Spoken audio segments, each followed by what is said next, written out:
Hello and welcome to the Untranslatable podcast. Today we are recording episode 68. Today we will be discussing the Black community's contribution to art and music in American culture. And it's a really special episode, I think, because as Bruno Mars has said, Black music is American music. And I think that statement really rings true. And Jared will be touching more, I think, about the art and some other things. But I've always been a big lover of blues music, jazz music, soul, and I know Jared is also a lover of some of these different genres as well. So we're looking forward to talking about some different artists and some songs and everything else. So we hope you enjoy it, and we're looking forward to this episode. So without further ado, my buddy Jared, what's going on, Jared? Hello. First, we start with one of the greatest contributors to Black art and culture, myself, Jared. Slipping on gator piss. And if you want to see some of this art, some of this culture, we're trendsetters. You don't realize that. Chad's lucky to be here. That's true. I have to say it. I am a trendsetter. And where you can see these trends being set is on Twitter, Untranslatable 1, the number 1. On Instagram, Untranslatable Podcast. And what you should do is what everyone's been doing. It's the new greatest trend is hashtagging every post, no matter what it is, whether it's a picture of you graduating, whether it's a picture of someone tripping or slipping on ice. Just hashtag it Untranslatable Podcast. That's and right. Everyone will know what you mean. It'll all make sense. It all works itself out in the end. Don't worry about it. Especially if they're slipping on gator piss. Exactly. My soundboard is frozen. Well, now your soundboard itself is slipping on gator piss. That was so anticlimactic. My soundboard. Gotta love technology. Slipping on gator There we piss. go. There we go. I had to Better warm late it up. than never. I was literally just jabbing at it. I was like, come on. Follow us, email us, untranslatablepodcast@gmail.com. Tell us your untranslatables, especially Chad. I mean, me too. I'll take them. But all you Czech people out there, help him out. Chad is just rambling through Czech untranslatables. He's doing a service for this country. If you're not gonna at least send us some untranslatables, Spread a little love. and give us 5-star reviews and That's right. on Stitcher and iTunes and stuff, so people can know all these new idioms and really use them to their fullest effect. Oh, absolutely. And send us some voice recordings as well, because Oh yeah, my Czech pronunciation, as I was told last night, has improved, but it's nowhere near where I personally think it needs to be. And I gotta tell you, Jared, I was a little tired when we first started this, but man, that just is giving me some energy. I feel invigorated and revived. So my heart is beating fast. Yeah, you know what it is? I think I'm trying to distract myself is really what it is, because about an hour before we started, I got an email saying, Jared, score! Your Adidas Sambas have been delivered. Oh, nice. And I went to the door, and nothing was there. Uh-oh. I went to the back door, and nothing was there. And I went to the tracking thing, and it's like, they've been delivered and signed for. And they're not there. Uh-oh. That's not good. Did you order them through Amazon? Adidas. Okay. Amazon is usually good, surprisingly. But it was FedEx, and I almost never order any, or I rarely ever get things from FedEx. It's usually UPS or the post office. But it's okay. We'll figure it out. Although I did get a great discount on them. And have you heard of Honey? What do you mean? Honey is an extension on Chrome, not the delectable sweet treat given to us by bumblebees. That's it's an what I was extension on thinking. Chrome, and what it does is when you're checking out, it can see what you're buying, and it runs it through the internet and finds all the promo codes for it. So Oh, the wow. Sambas were That's $80, but amazing. right before I checked out, it says hold on, and I got a promo code that got me $12 off. Oh, nice. Yeah. So what I'm nervous about is because I asked and they said they would refund me if the shoes didn't show up in a couple days. They said wait a couple days, obviously. And I thought, okay, that's fine. but I just want the shoes. I don't want them. I don't want my money back. I got a Right, good deal on right. these things, and I want them. And I don't know. I don't fully know how I got this coat. I might not get it again. I just want these shoes. Right. I feel you. That's for sure. But no, it's okay. I am in a good mood though. Why are you so tired? Why are you coming to the podcast with this low energy? Oh man. So last night was my second of the 3 balls for my school. Of the 3, they Yep. really milk these balls. Oh yeah. When do they end? Out of context, that could be a dangerous sentence right there. That's a great point. Oh jeez.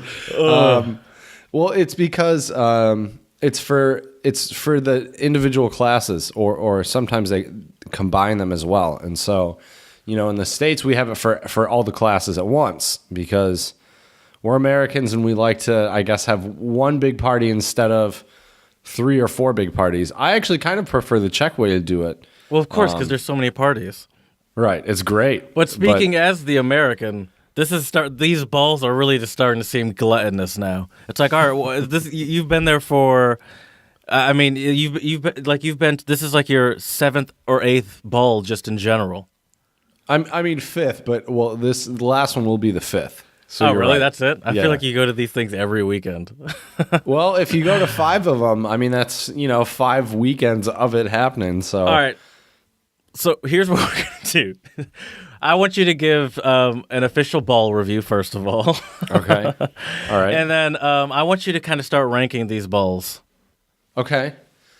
All right. So I think. First, give a review of this one. Explain what it was, what theme, So, right. So this one, actually, sorry, I have this right here. So this was the ball I went to. You showed us this last time. That's right. So this Looked was like a club.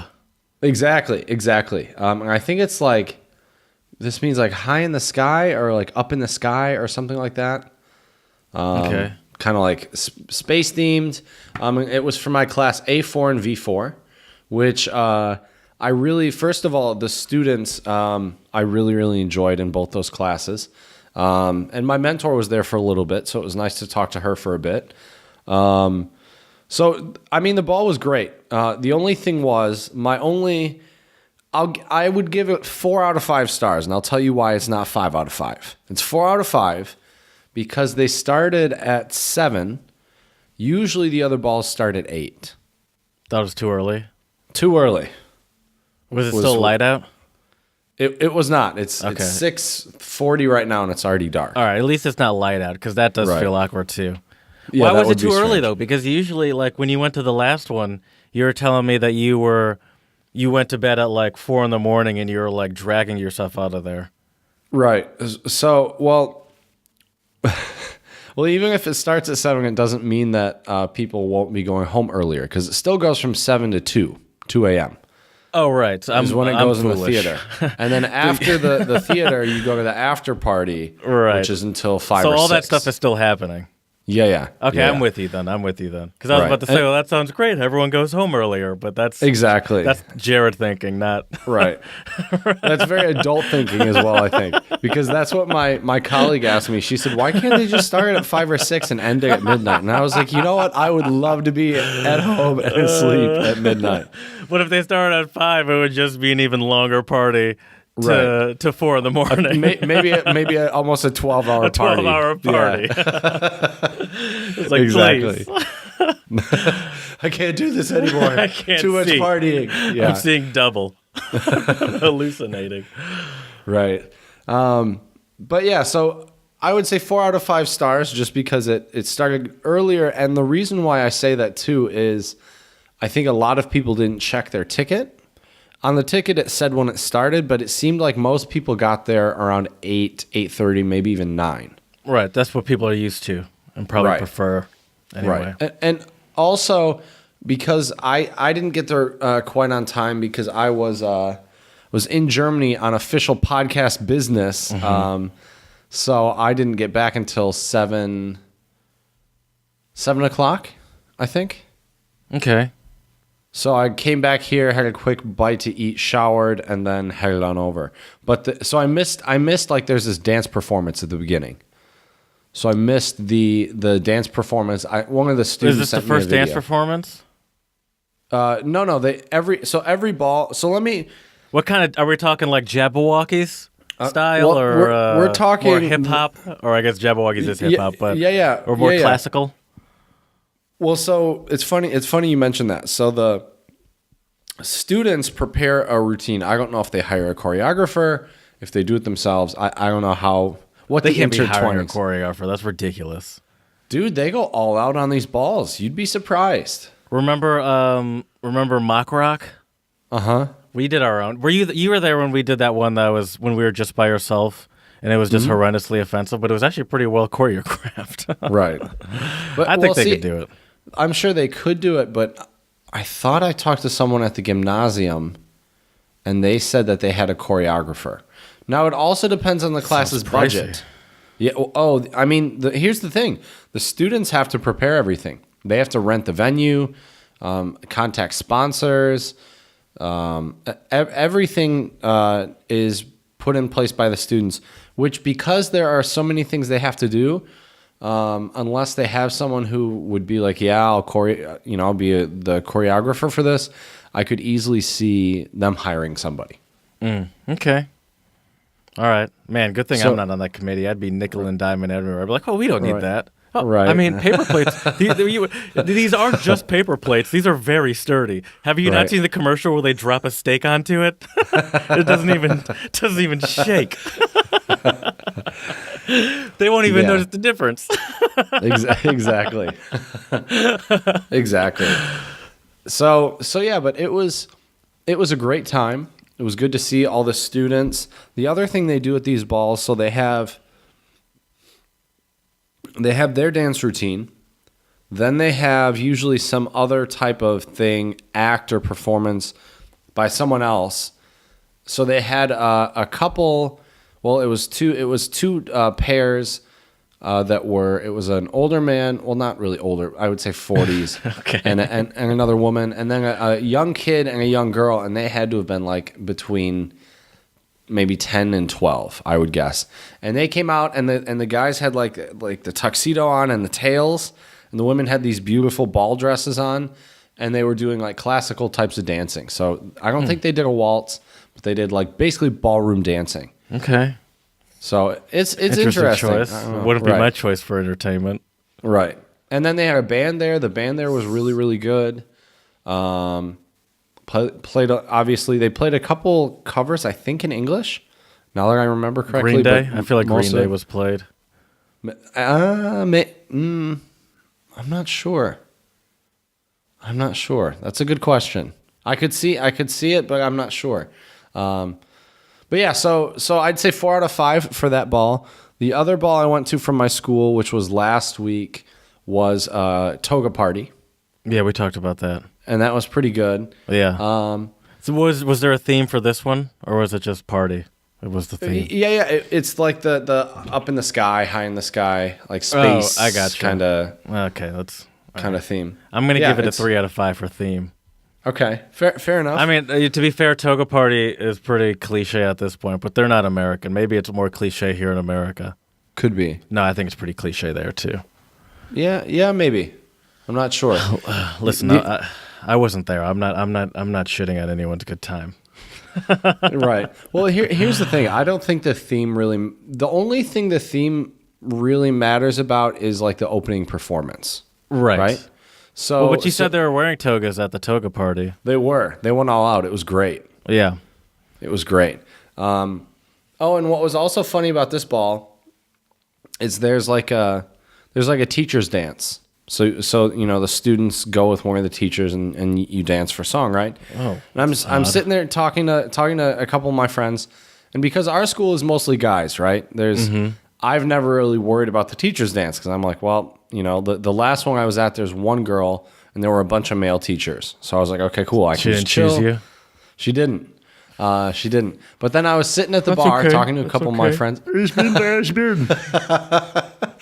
And so I was sitting there talking to my friends, and one of my students, Bara, just comes up and she like grabs me. She's like, it's a song to dance with the teachers. Come with me. And I'm like, okay. So I went and danced with her. It was nice. I mean, we both were like, Did we you don't leave some room for really know what we're Jesus? doing.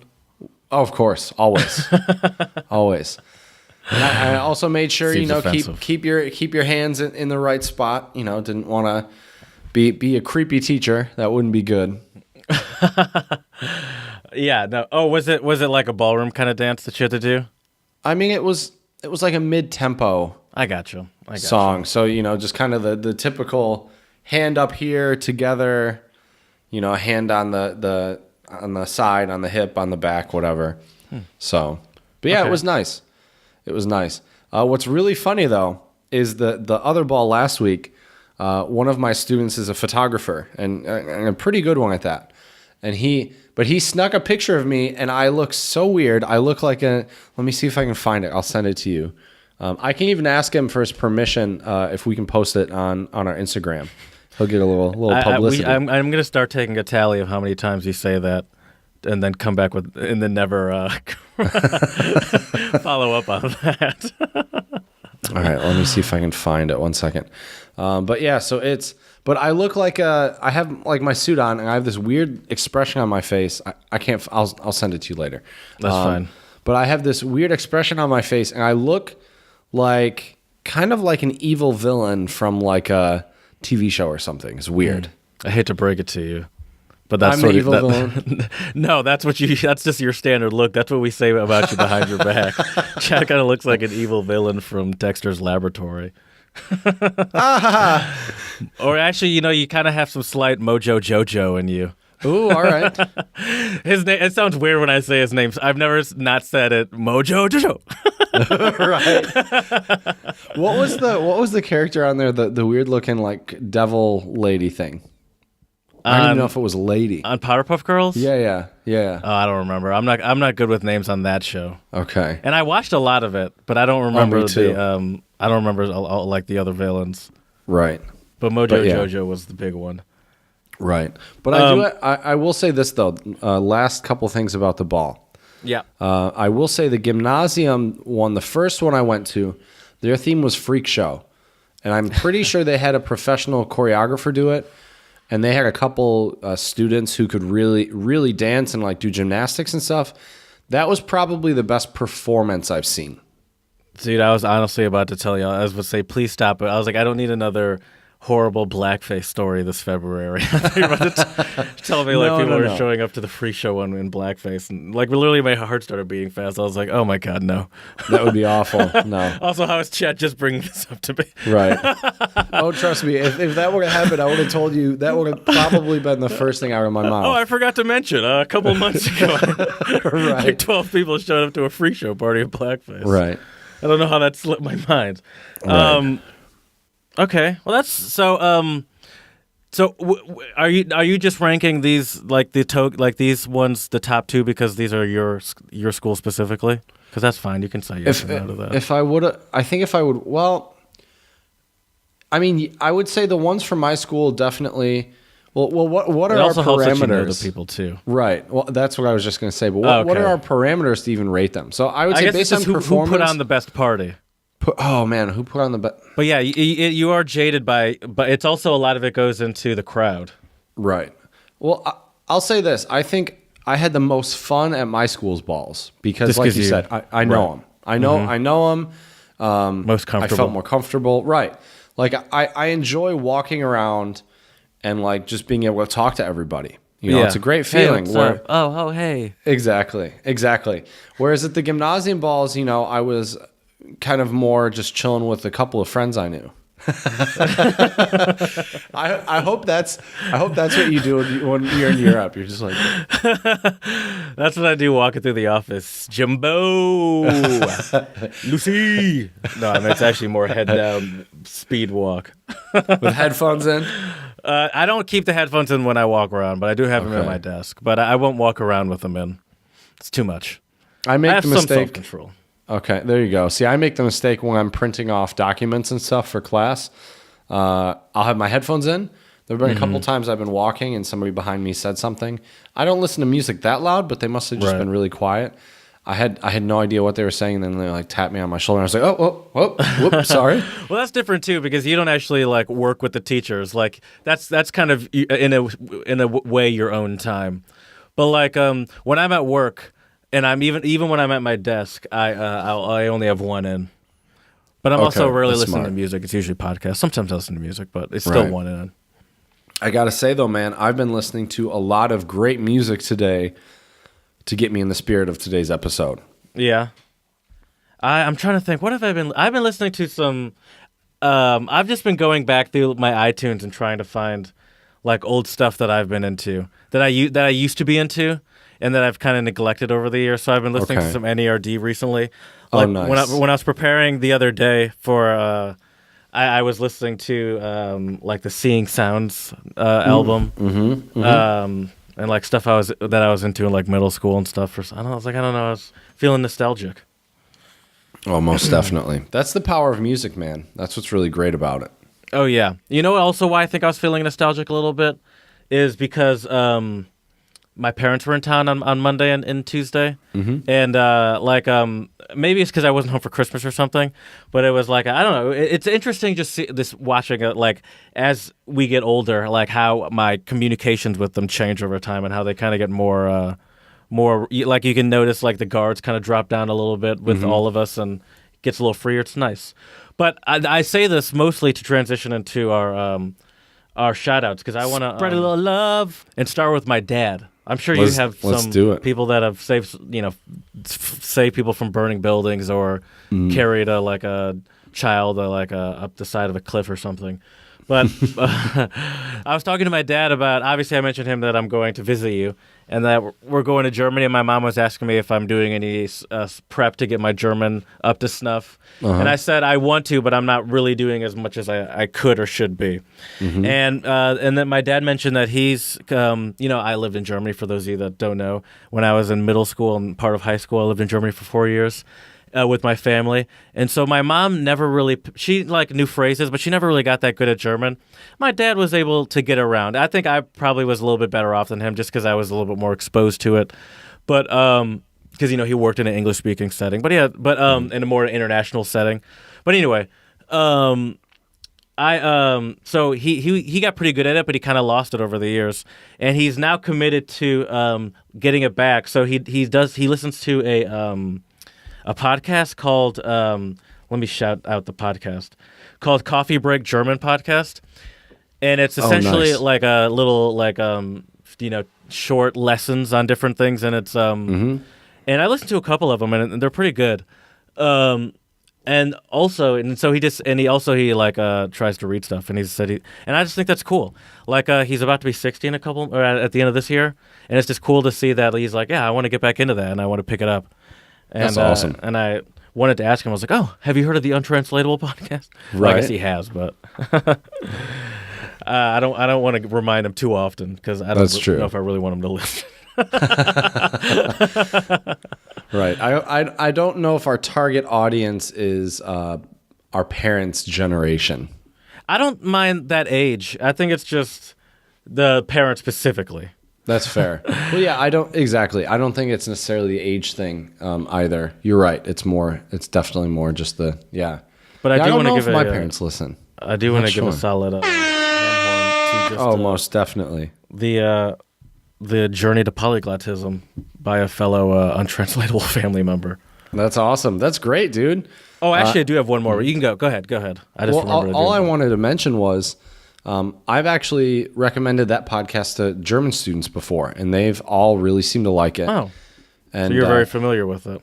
It's kind of ironic that didn't even come to my mind when we were talking a few episodes back about, stuff you're doing for German. Like, duh, we're podcasters. Of course, listening to podcasts is a great way. Yeah, I've just struggled to find ones that are interesting to me because, like, I found one and I can't remember what it's called, and I need to just go and ask the person who recommended it to me. But it was kind of like an advice show, so someone would call in with some sort of relationship or family issues or something like that, or some personal issues. It's kind of, I don't know if you've heard of it, but there's a show that used to be on the radio back in the day called Loveline with Dr. Drew and yeah. Oh yeah. And it's kind of like that, but a German form. And I really enjoy listening to Loveline in podcast form actually later in life. So that I could very much relate to, and like I enjoy that very much. But someone recommended it to me, and I only watched it on YouTube. But they didn't have an actual like podcast version of it. Gotcha. And I lost it, and I can't remember what it's called. Okay. Huh.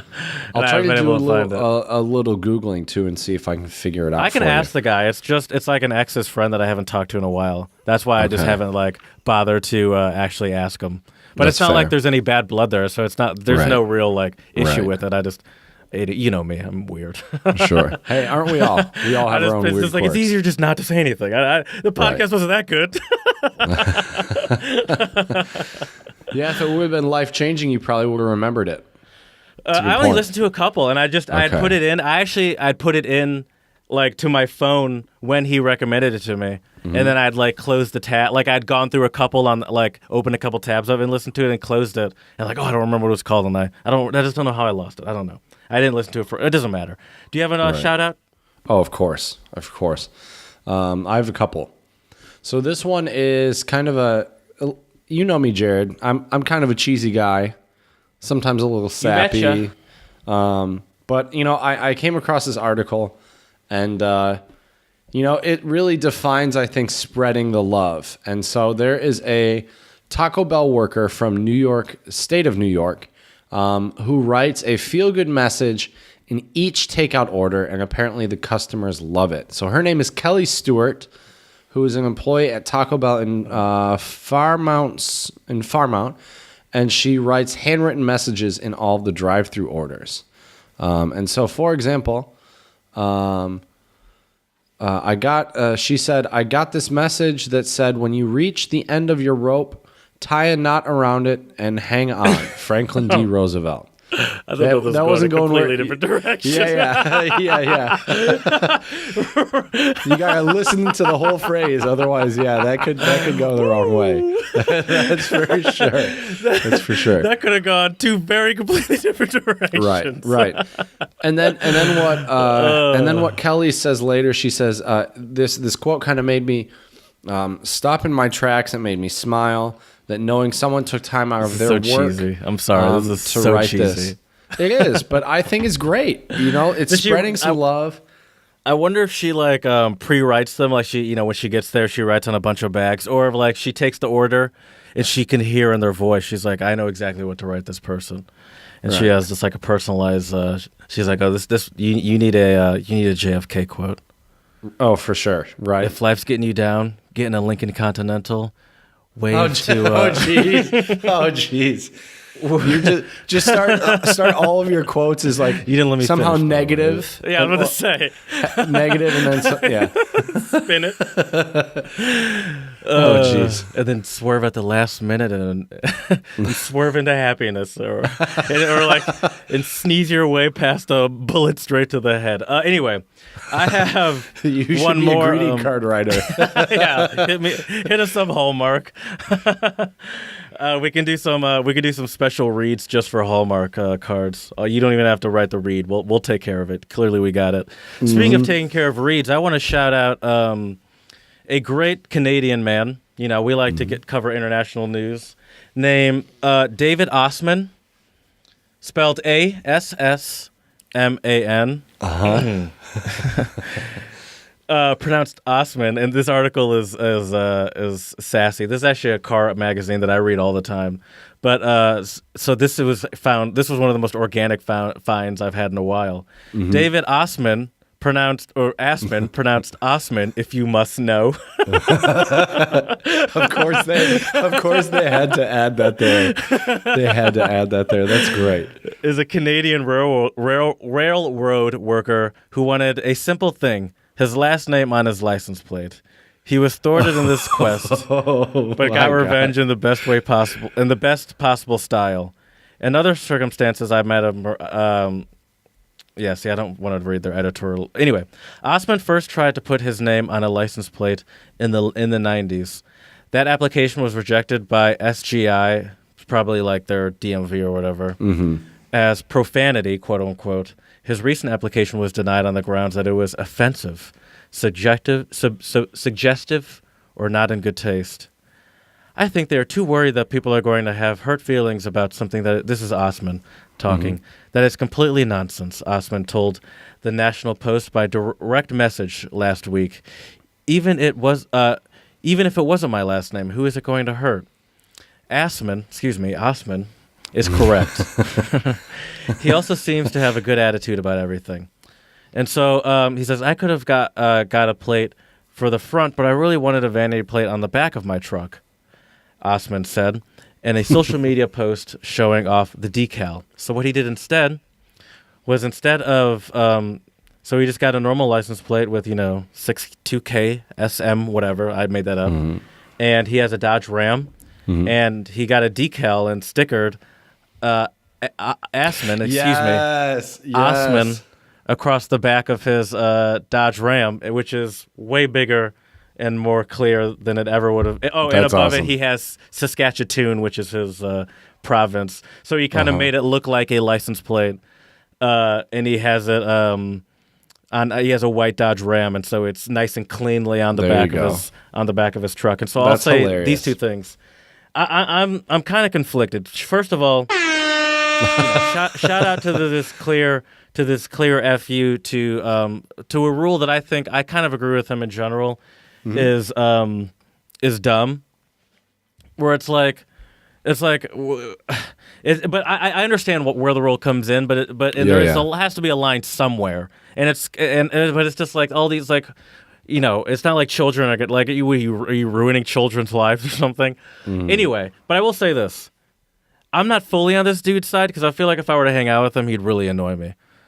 Like anyone that's trying, because you know what you're doing. You know that you think your last name's funny, and that's why you're doing it. Like it's not like your last name's Smith, and you're like, "How dare you?" Right. This has been in my family for years. It's like you know your last. Like who knows if it's pronounced Osman? First of all, but maybe that's just part of the fun is to be like, "Excuse me, that's Osman, not Assman." But whatever. Course. It's just like first of all, people who get vanity plates in general, it's like really, do you need to why are you trying so hard to express yourself through your license plate like this? Like you paid money for that. Right. Weird flex, but okay. Exactly. Yeah.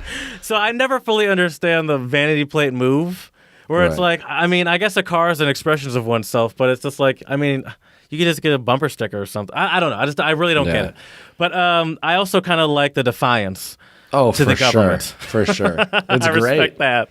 He's standing up for his great last name. And it's cleanly done, too. Yeah, it looks nice. It looks good. It looks nice. It looks professional. I mean, it looks like it was professionally done. I mean, if I saw that... a couple $100.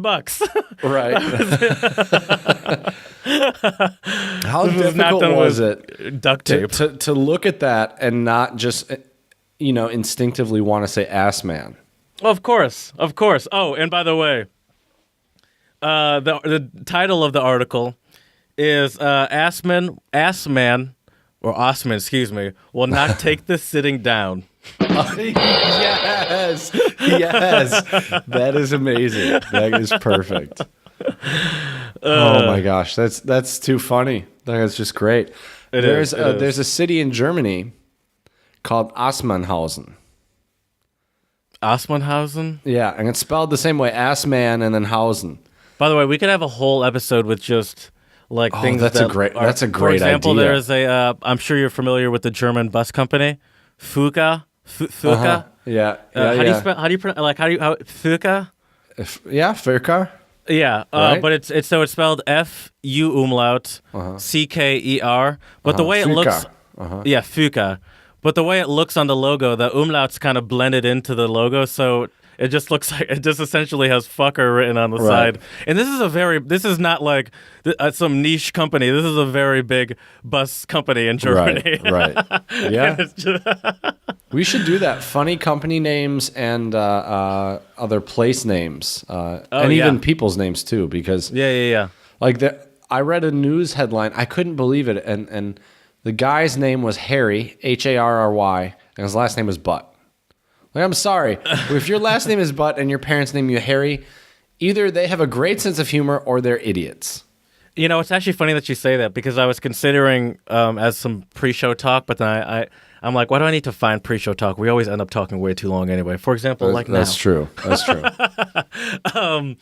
But because I stumbled upon an article of illegal baby names in different countries. Oh, we'll have to talk about that in a future episode. And if we do an episode, that seems like that would be the perfect episode that would be to great. do that in. Yeah. And it was so funny because I was looking through the list and there was a shocking. Where do you guess is English-speaking country where the most of them came from? What most of the attempted ridiculous probably names? the States, right?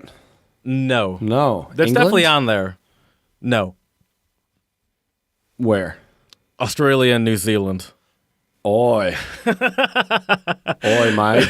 Okay. I'll give you a teaser. One of them was one of the names that was banned, and this is not in the countries I just named, but you can guess which country it is in. One of the names I remember that was banned, or by banned I mean rejected. So someone put it in as a name and it was rejected by the government. Nutella. Oh, that's funny. What country do you think that was in? Where? Where someone tried to put that in and the government said no. And it's not Australia. Is it Australia or New Zealand? No. It was not one of the two I said. It's England? No, it's where it comes from.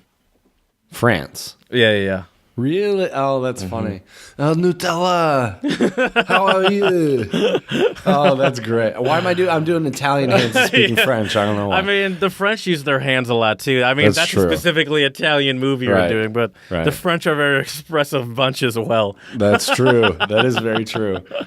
Yeah. Is it? I got a quick question before I go on to my shout out. Is it the case in America where you can get your name denied? Are there? I don't know. Are there any laws? I think there are some American ones that have been denied as well.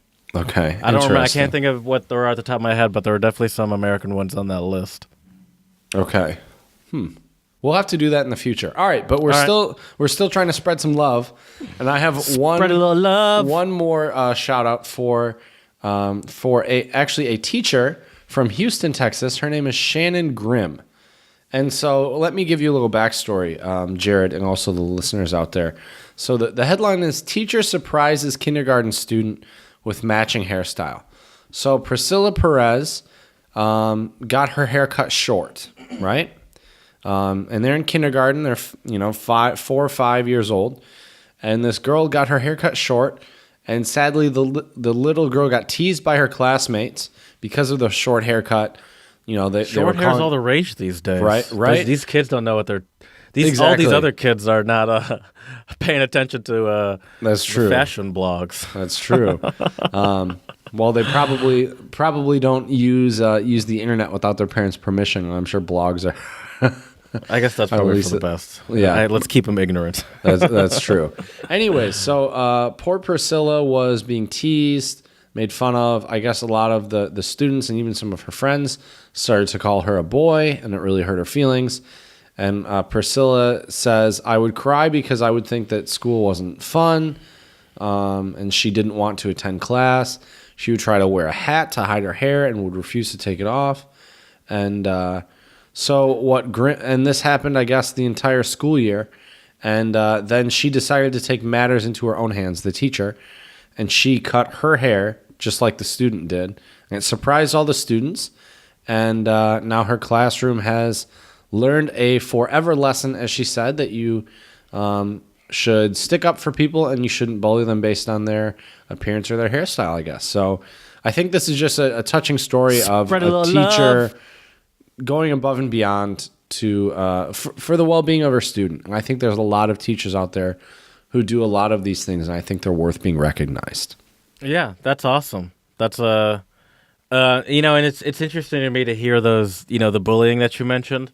Because I mean I know bullying still happens and all that stuff. It's probably just as prevalent if not more with the internet. But it's just interesting to hear that those are like the lines that they're using. Like those, I don't know. Right. It's like Well, they're 5-year-old children. I guess. Kids are also brutal. Yeah, that's true. So yeah, that's very true.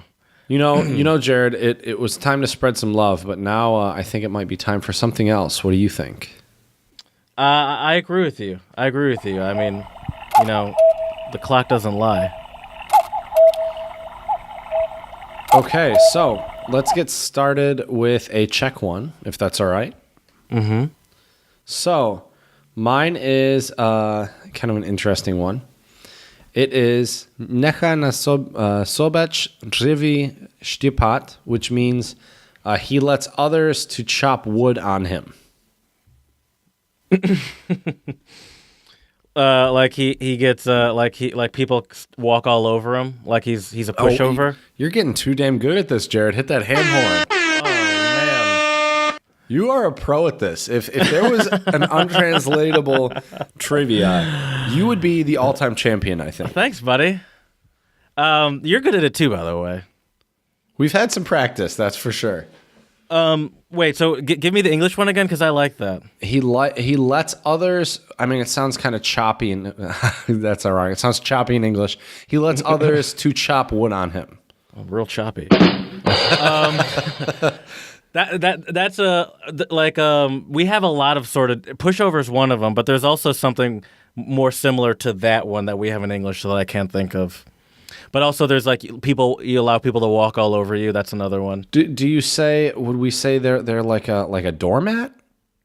That's definitely one too. That's kind of the same thing as people walking all over you. Right. Just a different form of that. Also for our listeners out there, I'd like to say the phrase one more time because I read it wrong, and I don't want, especially the Czech listeners out there, to be offended by the incorrect reading of it. So it's actually necha na sobě dřeví štípat. There you go. Okay. What did you notice that you did wrong? I'm just curious. I thought so in Czech you have the háčeks, which are the little arrows above certain letters, right? Mm-hmm. It's over E's and C's, and this bolded font that I have right now, the E looked like a C. I got you. Mm-hmm. Okay, sorry. I'm writing down a reminder right now, and it's distracting me. You're good. And it's mostly distracting all of us. Well, while you're writing that reminder, I'm sorry. You're good. This is for both of us, actually. You're good. Yeah, you're good. I have to say, man, it's really funny. Still, it's still hilarious to see people's reactions when I speak Czech. People you know? People I know, and like last night when I was at the ball and at the after party, I met this really cool guy from Kadaň, which is like the neighboring town. Mm-hmm. And one of my students was a little intoxicated, and so he kept forgetting a lot of English words. Oh, well, he did tell me I was his favorite teacher. So they're your favorite, Jared. Well, I always expect that's expected. Your favorite, yeah. And so he was forgetting a lot of English words, and I was surprised how many of the random Czech words I knew. And some of it was based on context, but yeah, right. That you could keep up with it. Right. All right, I'm back. You got me back. You got my undivided attention. No more of that nonsense that was happening before. But you will notice what I did if you look. Anyway, you'll notice when you get to it. My first one is Hindi, and it's Adhajal Gagri Shalakat Jaye. And it literally means half-filled pots splash more. Half-filled pots splash more. Yeah. That's a good. I love all the untranslatables we get that are like good imagery, you know. Yes. Yeah. But now I'm trying to. This sounds very like almost sounds like a classic untranslatable with the translation, and I'm sure that translation's sweetened up a little bit. Like, I'm probably a little clunkier if you translate it directly. Right. But that is that is a very nice sounding untranslatable. So it was, what was it again? Half-filled bowls or pots splash more? Yes, there you go. Splash more. Okay. I'm not really sure. I mean, because it's probably a bad thing that the pots are splashing more, right? There you go. You betcha. Is it kind of like glass half empty? No. Kind of thing? No. We have an untranslatable in English that's kind of similar.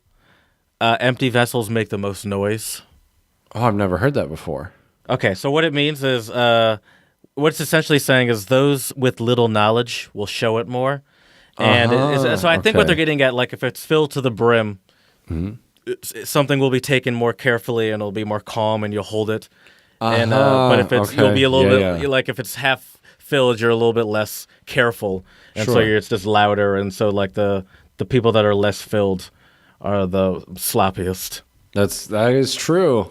That is true. All right, like us, for example. No, I'm kidding. I would say we're 3/4 full. Yeah, we only leak over. It's not a full splash. It's just little dribbles Just a little over drip. the edge. Exactly. Yeah. Exactly. So my next one is Czech as well, and this one is I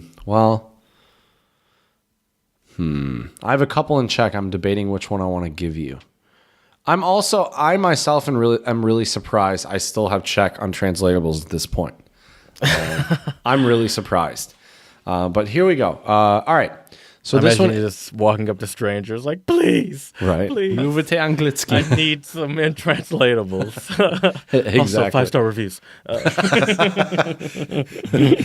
This like homeless guy just chilling, sitting in the street, like somehow like use Google Translate. Can you give me an idiom in Czech, please? I'll buy you beer. Okay, so this one is, as I said, Czech, and it's přes to nejede vlak, which means this train can't be driven across it. When you translate it literally, this train or a train can't be driven across it. It's like something's impossible, or a little deeper than that. I wouldn't say it's about something. Can you give me it in English again? What was it again? Yeah. A train can't be driven across it. Oh, it's like you can't come to an agreement, or it's like you can't try to meet in the middle on an argument or something. Yeah, basically someone who is stubbornly set in their own opinion. Yeah. So I'd say yeah. Mm-hmm. Oh, I was on the right tracks. You were, yes, sir.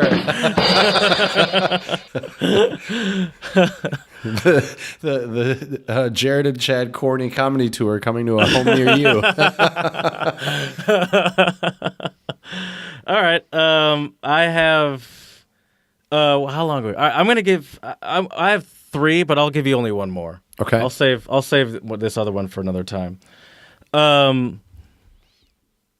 This one is Portuguese, and it's acordar com os pés de fora. Let me do that again. Acordar com os pés de fora. Probably just as bad, but that's okay. And it literally means wake up with the feet outside. Wake up with. Is that like waking up on the wrong side of the bed? It is exactly. Nice. Okay. And I would say it seems like, not that yours was substance based, but you had a little bit of waking up on the wrong side of the bed this weekend, kind of like I did last weekend. That is true. That is true. When last time we convened. Most definitely. Well, Jared, I think we should get on to by the our way, I should translate what waking up on the wrong side of the bed means. That's true. Good call. It means waking up in a bad mood or waking up and not feeling well, essentially. Oh, definitely. Yeah. Or just in a bad mood. Yeah. Yep. That's what I said. Sorry. Yeah. Good. Okay. That's okay. You woke up with your feet outside. I did. Give you a break. That's very, very true. That's very, very true. Sweet. So shall we move on to our main segment for this episode? Yeah. You brought this one up, and so I figured it came to you as you're someone that you're a guitar player, and like most.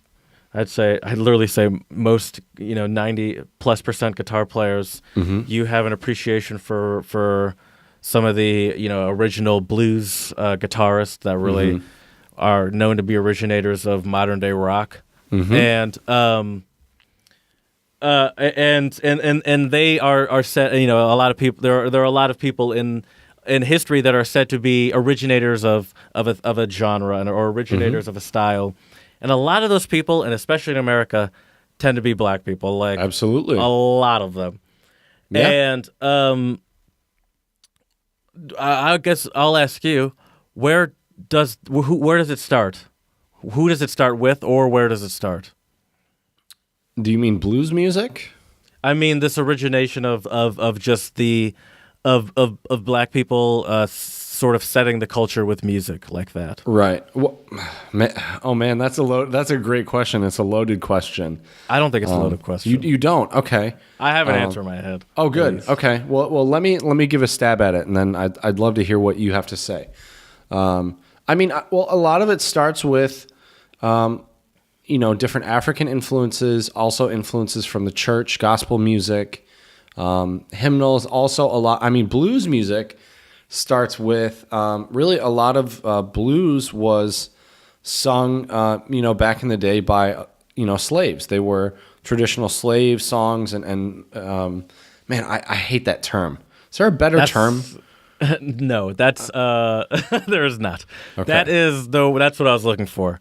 I was looking to see if you and it is a rough word to say, but I also don't want to give it a nicer term because that's true. It's hundreds of years of legitimate slavery. Right. So like people try to always downplay it, and to me it sounds even worse. Like it is sort of comes off harsh whenever someone hears like slaves.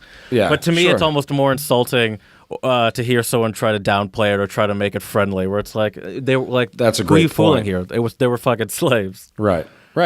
And I think blues, especially, a lot of the songs and lyrics and singing of it is, and obviously, I can't speak for those people because I was not there, but I feel like music is used in a lot of ways to try to help you get through hard times and difficult situations, emotions, whatever. Mm-hmm. Yeah, I think that's what a lot of the roots of the music, where they come from. That is that's where gospel originated. It started off as as I've mentioned before. This is gonna sound funny once I say what it is. As I've mentioned before, the slave owners forced Christianity upon slaves, and so the slaves kind of made it their own. And this gospel, it was a mix of using the gospel for sort of as a technique to coping with the terrible situation they were in, but it was also used as a communication technique with fellow slaves, because obviously slave owners tried to limit just casual conversation that was going on, I would assume. Right. And so it was used as a communication. Actually, it was used as a communication to the point that drums were banned for a point, because they were really sort I of didn't know they that. were integral in that communication. Right. So maybe it was like early form of Morse code or something like that. Right. That's fascinating. I didn't know that. That's really cool. Yeah. So like I believe it was in the early 1700s. Drums were banned by a lot of slave owners because they found out that it was mostly used for communication techniques. Right. And so, like warning people of stuff and whatnot. And so there's that. And so that's where gospel started. Oh, and another thing about that is one of the original do you know what these are some fun facts that I found that I thought you would enjoy. Well, I already told you one of them. That was the drum thing. Right. I don't have that many, so I need to like tamper your excitement. Yeah. It's like, just be clear. That was one. Don't forget about that one. Right. That was a good one too. You liked it. It was. It's really interesting. One of the, I'd say, what I found to be one of the original sort of Black American instruments. Do you know what it was? I mean, I want to say drums. Well, okay, that's true. Based on what you said, that's a good point. Second, banjo. Yes, there you go. All right. Parada. Yeah, the banjo is first it was called the banja or the bansha, and it was it was originated as an African instrument, and continued to be built in America. Obviously slaves came from Africa, so they kept it going in America, and which is funny now because it's like it's a staple of almost a cliche at this point of like sort of a hillbilly American country music. Right. Yeah, it's true. And it all came from Africa and slaves. Right. Huh. That is interesting.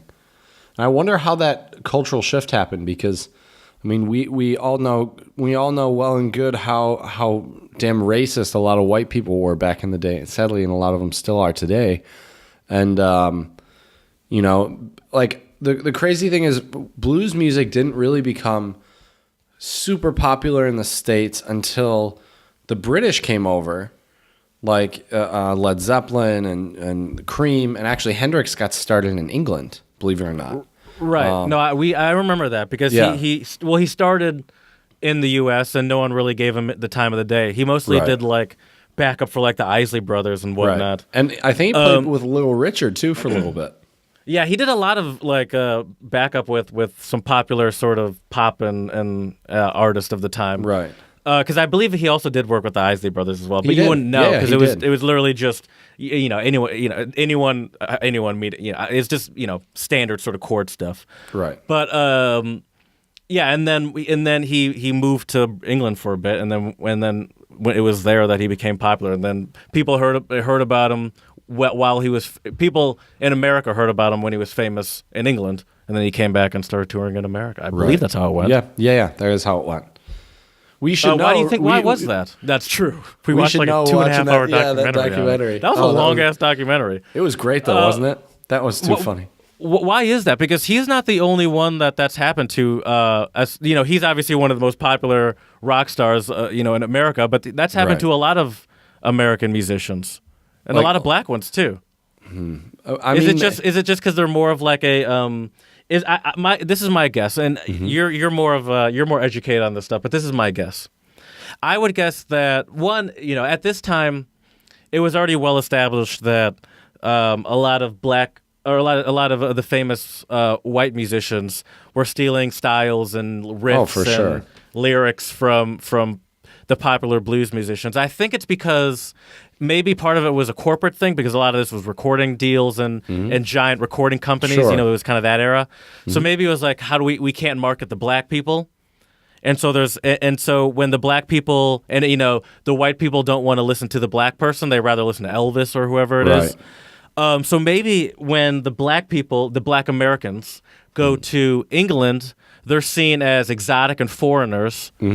And so they're sort of ogled as like, oh wow, look at these Americans, playing this music that we have never heard of. Where the Americans have heard styles of the music that the black people are playing, but either the white Americans or the mainstream quote unquote Americans that are into the white musicians either don't realize where all that comes from, or they do realize they just prefer taking it from the white dude rather than the black people. Yeah, I think that's a really good theory. I think, and I think the other thing is too, I think sadly it wasn't the quality of the music. It was the race. It was racism.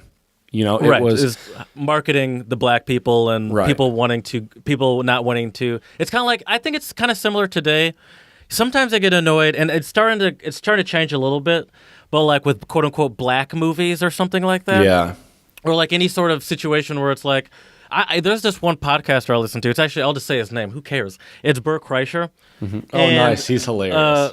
I'm about to say something that annoys me that he does. That's fine. Go for it.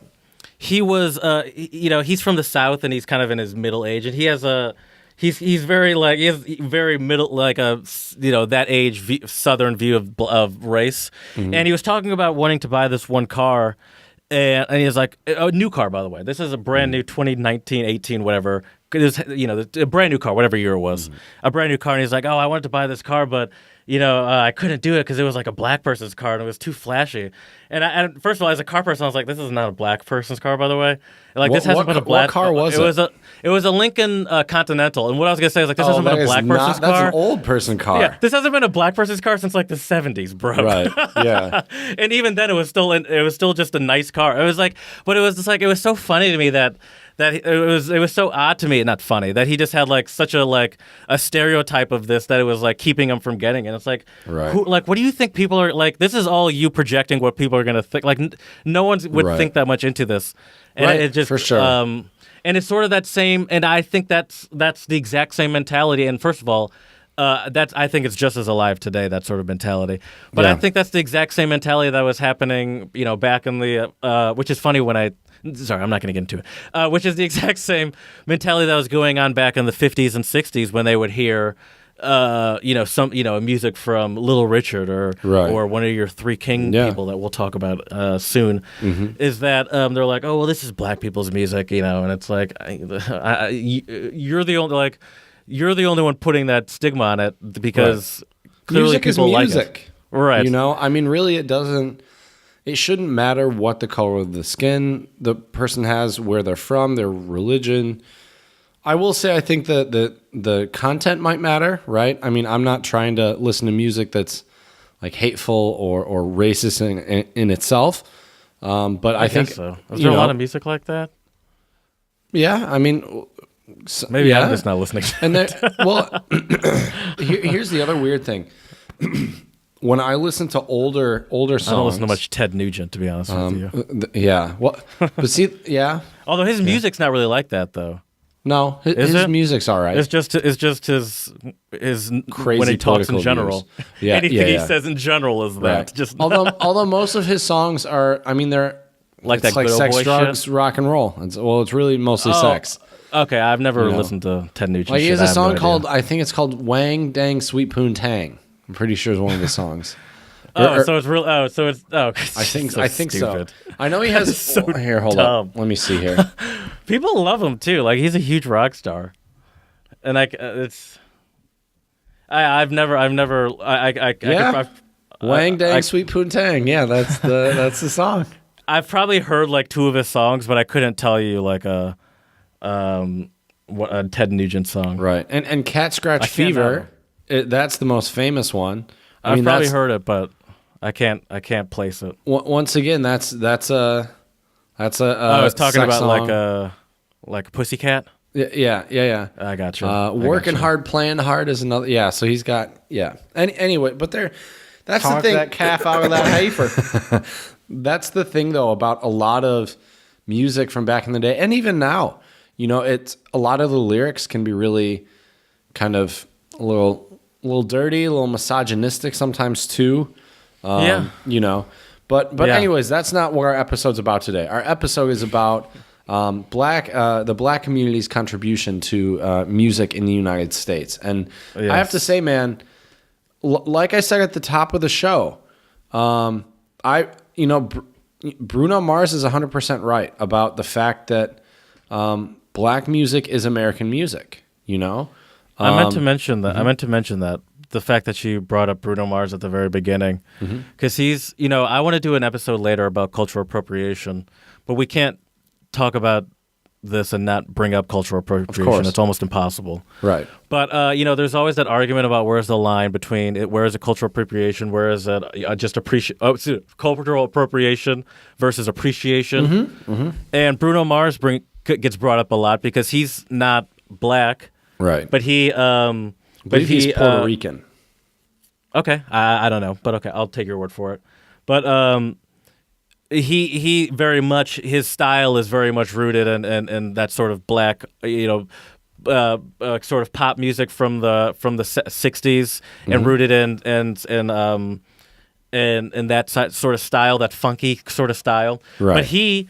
But a lot of people in the black community, I'd say most people in the black community, at least people that are recognized in the musically recognized and whose opinion is respected musically, always stick up for him because they say that Bruno Mars constantly is giving the utmost respect to those legends like Michael Jackson or Little Richard or something like that. All of these sort of originators of pop in America, and they say, and I think I don't have the answer, and I don't even like to give an opinion because I don't really have an opinion on it. But it's hard to spend a lot of time personally getting caught up or concerned with cultural appropriation because one, you can't stop people from doing it, and Right. two, a lot of times they generally enjoy the music. Now, I have heard some, like there are a lot of acoustic covers of hip hop songs that I find to be abominations. Oh, sure. I'd say just about every acoustic cover of a hip hop song I find to be an abomination. Right. But where's the line between that? I'd say, and so it's hard for me to get concerned with that. But Yeah, it's difficult. It's complicated. but I think I can appreciate that people like Bruno Mars, and there are other ones. I just can't think of them right now. That at least that the props are given, I guess. I can think but of another. How long? Sorry, go ahead. No, how long? How long do the props have to be given for? Like in 20. Excuse me, I'm so on hand. I have no control of my hands. How long do the props have to be given for? Like at what point? Like in 2050 or 2100? Like 2100. I guess they wouldn't say it like that. Right. 2100. Are they still going to be giving props to like Michael Jackson like that? Maybe by then they'll be giving props to Bruno Mars. Oh, jeez. Well, Probably. you never know. I guess so. But Will Michael Jackson turn into like a Beethoven? right, Like our future's Beethoven or something? yeah, could be. The thing about artists who do that, I think there's another one that also gives a lot of props where it's due, and that's Eminem. Yes. Yeah. But Yeah. Here's the thing. I think And another one that's mostly respected, other than random beefs. Although most beefs he's had, or the only beef I can think of has been with. He doesn't have many beefs, but anyway, he's mostly respected by the rap and hip hop community. Right. And that's who I'm going to listen to first. People that are in that genre. Exactly. That's exactly what I wanted to say. Oh, I'm sorry. You're good. No, that's exactly what I wanted to say. And that's the thing. It's kind of the same thing when you talk about racism, right? Or sexism or anything. If someone tells you, if you say, I don't know, if you make a joke or a comment or whatever about any race, and then the person is of that race, and they say, that's kind of offensive, it's kind of racist, maybe you shouldn't say it. I think instead of getting all defensive, well, I was just kidding. It's like, just listen to him, I'm looking for something. I actually retweeted something just the other day that is exactly what you are saying right now, and it essentially was saying that it's going slow, so I can just tell you I have a good memory. It was essentially saying that nothing is racist until it's right there. Find it? Remember, Nice. Nothing is racist until whiteness says so. So it's that sort of thing where it's like that you backpedal saying it was just a joke or I didn't mean it that way, or it's like, oh no, that person has good intentions in their heart. Right. Where it's like you can't just like you're so afraid of it that you can't just listen to what someone's telling you. Right. Which is No, go ahead.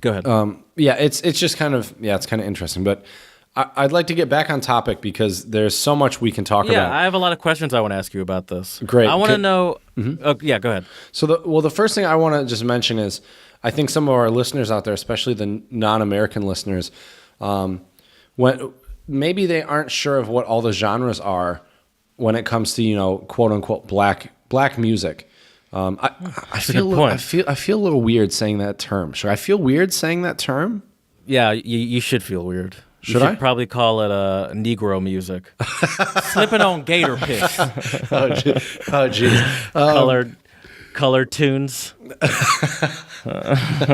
Slipping on gator piss. So black music is now it doesn't sound that bad, does it? It doesn't. Not at all. So very good. Thank you, Jared. You're such a great co-host. That's great. So black music. Anyways, black music. I understand why it sounds weird, because one, we're just talking about music. First of all, Right. we're literally just talking about the origination of a lot of these genres in America, which is just music. Right. But there's so many. There's a large number of famous celebrities in all of these genres that you're about to name, that I think it's important to say it that way, to recognize that Right. a lot of the people that were these these genres were based on a lot of music from Black people. Exact. I mean, I would By say. the way, I feel like I need to mention this was Chad's topic idea. I feel I don't want to This is make it also seem true. like This like is I'm true. coming in real militant. Like, No, this was my uh, idea. So Although I anyways, do like it. anyways, these genres, we always get off into such crazy tangents.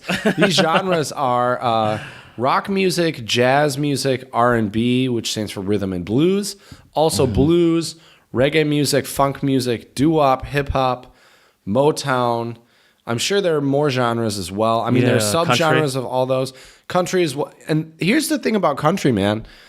A lot of people don't realize that country music and blues music are basically brother and sister.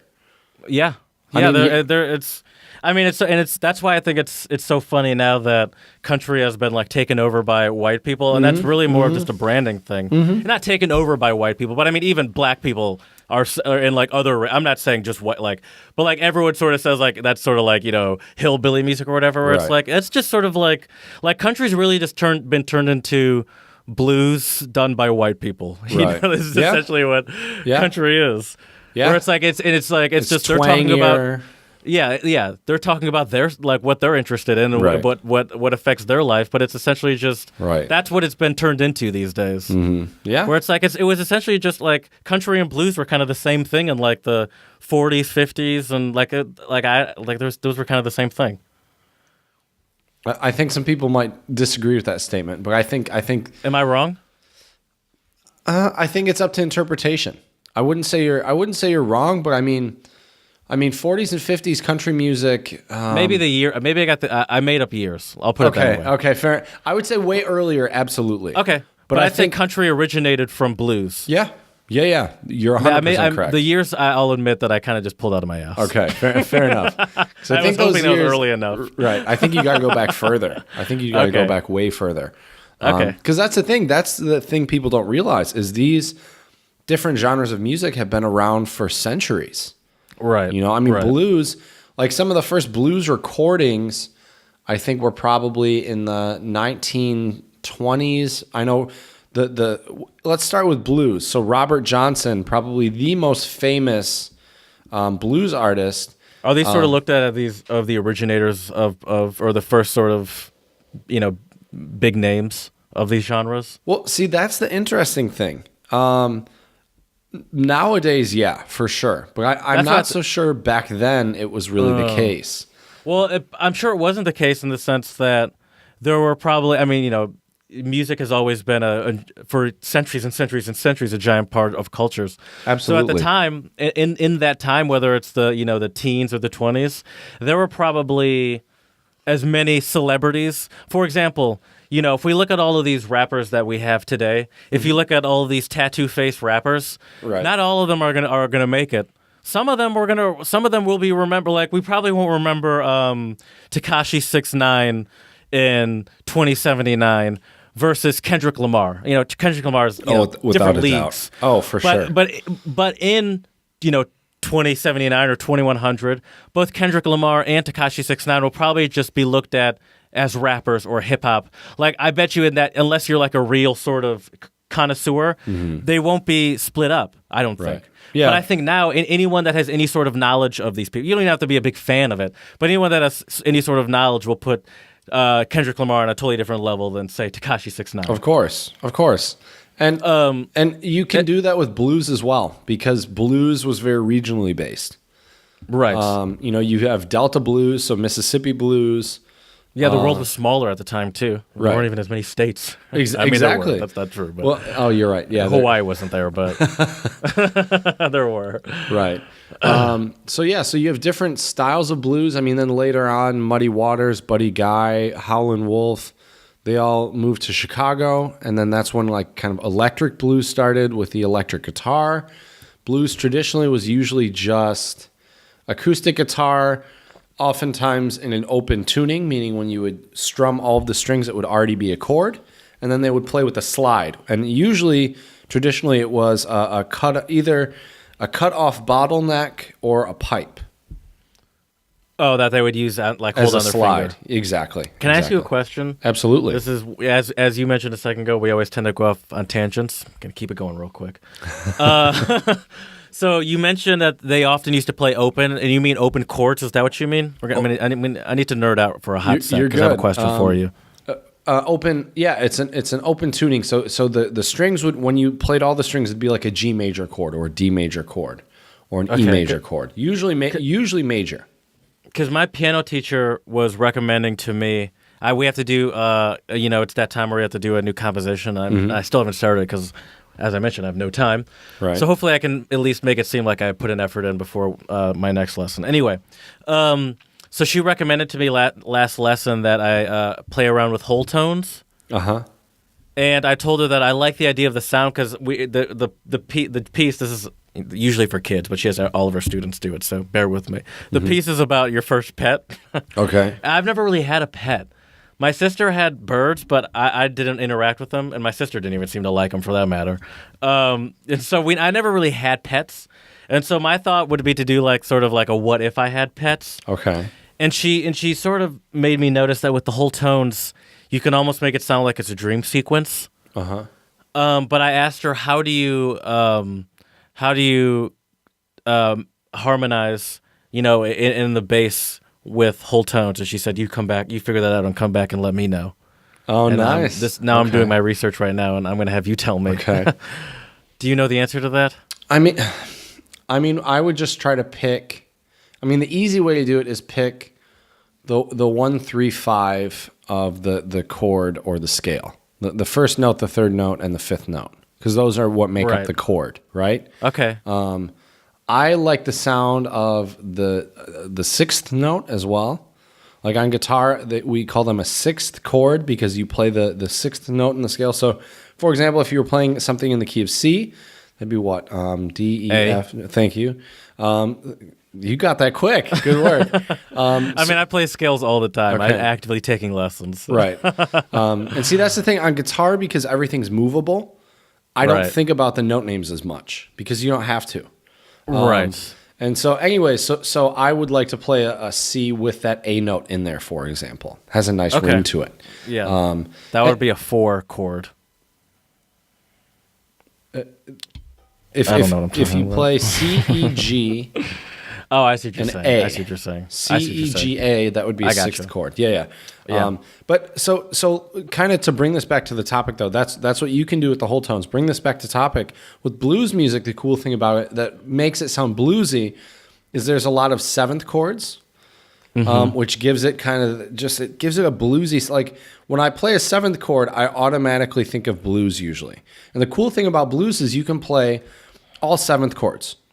So for our listeners out there who aren't as musically inclined, basically, for most types of music, you have a major chord, a minor chord, whatever, different types of chords. In blues, what you can do, you can play all seventh chords, and it still sounds like it's in the right key. So basically what this means is a lot of guitar music is like E7, A7, and B7. The 3 chords, all you need. And the cool thing about blues is because there's not a lot going on in terms of the chord changes. You have a lot of freedom in a way to be very expressive because you're not worried about, if I play this note, will it match with the chords? Because the chords are always the same, right? Right. And so I don't remember who said it. It was a famous blues artist, and he said, it's really easy to play the blues. It's really hard to play the blues well. I gotcha. That makes sense. I'd agree with that. Because it's all a variation off of, at least in the sense it's all, I'm simplifying stuff right now, but it's all a variation off of a very simple 3 chord progression that you're going back and forth. And within those 3 chords, it's up to you how interesting or how much you want to improvise within there. Right. But you could also just do, go back and forth between 3 block chords. Right. And you could, make a simple blues tune out of that as well. Right. And I have to say, blues is what I started with on guitar, and it's still probably my favorite type of music if I'm sitting down with someone and I've never played with them. It's like, all right, let's just sit down and play a blues real quick. because it's So is that why you like it? Is that and don't let me put words in your mouth, but is that sort of a personality thing that might draw you to that in the sense that it's very blues is a very for example, I enjoy playing classical music a lot, and classical music is something that I like to sit down with and figure out, and play over sort of the same two measures for 20 minutes or whatever. Right. Yeah. But that's not really the style. That's not really how blues works. Blues is more of a communal thing. It's way easier. It's more that jam feeling, Right. rather than that precision feeling. Even though there's a lot of precision, I'm not taking that away. But in the style, in the form that it's made, Right. it's made in a more improvisational way. Do you enjoy that sort of communal sense where you can just pick up and play with anyone wherever you are? Of course. I like. I mean, you've done it in the Czech Republic. Now that I think about it, I've done it. Actually, I've done it in a few countries. I've done it in Germany, I can in imagine. Austria, Czech Republic, obviously the States. But the thing that, well, first of all, the whole reason why I love blues so much is that's what got me inspired to play the guitar in general. And I think blues itself really lends itself to the guitar. There's a lot you can do with it, right? I mean, some genres, in theory, you can play almost anything on guitar, but because the guitar has its own specific kind of voice or timbre, as we say in music, blues just sounds really good with it, especially the right kind of electric guitar or acoustic guitar and a slide. To me, just nothing sounds better. So that would make sense. We mentioned that country is just in sort of a offshoot of blues. I think we could also say the same thing about rock music. Yeah. Dude, rock music is just sped up blues music. Right. At the end of the day. And it's just like people going. It's essentially just going more to like elaborating on the guitar. Yeah. Well, go ahead. No, go ahead. You're the professional. I want to hear what you're about to say. Well, so I mean, nowadays I think rock music has progressed differently than blues, just because it's not stuck within the confines of the 1-4-5, the 3-chord structure. But if you look at the roots of rock, 100% it comes from blues. Right. The song "Rock and Roll" by Led Zeppelin is that blues progression that we were talking about. And all of those quote unquote early rock legends, whether it be Eric Clapton and Cream or Jimi Hendrix or Led Zeppelin, as you mentioned, or AC/DC or any of those people, just about all of them have openly admitted to, and not even in a bad way, but saying that their inspiration came from early American blues players. Right. Exactly. And they just sort of elaborated on that, and Right. So became I want to give you and the listeners a couple blues artists to check out if you're not in the know with blues music. Okay. So obviously Robert Johnson, I think, is a great starting point, because that's kind of the roots of blues. And the cool thing about blues, too, is there's a lot of people that will do covers. And there are a ton of different versions of Robert Johnson songs all over the place. Eric Clapton actually did an entire album. I think it's called Me and Mr. Johnson. And it is him covering all of Robert Johnson's songs. And some of them he does fingerstyle acoustic like they were initially recorded. And some other ones Eric Clapton does electrified, which sounds really cool. So Robert Johnson, Elmore James is also a very, very important blues artist. Huge influence on Jimi Hendrix. Jimi Hendrix, there was an album put out posthumously in 2009 called Valleys of Neptune. I know Jared and I have listened to it quite a bit. Oh, yeah. And there's a song from the album, and they actually made a really cool music video about it. It's called Bleeding Heart. And that's actually, I'm pretty sure that's an Elmore James tune. Okay. And there are earlier versions, or it might even be in Valleys of Neptune, you can hear Jimi Hendrix saying before he starts to play the guitar lick, I'm gonna do it like Elmore James did or something like that, and he starts to play it. Because Elmore James used a slide, but Jimi Hendrix wasn't playing a slide. He was doing what we call in guitar string bends, where you just bend the pitch up. But it's the reason why guitars do that is it's supposed to kind of mimic singing or mimic a slide as well. So it mimics it, but it also gives you more variety because you don't have that slide on your hand. So you Right. could still do all the sort of technical hand stuff. Right, exactly. That's the actual guitar term I just used, It technical is. hand It stuff. is. That, once again, could sound bad in the wrong context. But yeah. Yeah, this could be a very homoerotic podcast if you want it to be. But yeah, so Robert Johnson, Elmore James. Oh, shoot. Now his name. Oh, I picture him. What is his name? Lightning Hopkins. And that's Without the blues G? and, I don't know if there is the G or not. That's a good question. You said it without the G. That's why I Right. asked. I mean, I'm sure you could find it either way. Right. Google's pretty good these days. Also, another one is they called him Blind Lemon Jefferson. These nicknames are amazing. Yeah. Oh, they're great, aren't they? They're great. And then B.B. King, the guy who taught B.B. King guitar was his cousin, Buka White, and I'm pretty sure it's spelled Bukka. Buka White. And then that leads us to, as you mentioned, Jared, our three kings. So are all these? So Robert Johnson, Elmer James, Lightning Hopkins, Blind Lemon Jefferson, and Bukkake White. Those three were. Those names were all follow-ups or lead like precursors to these three kings. Well, I think Lightning Hopkins played At the same time? later, or not later, later. but later in terms of played later than Robert Johnson. I gotcha. Yeah, I think he played. I want to say between the 50s and 60s onward.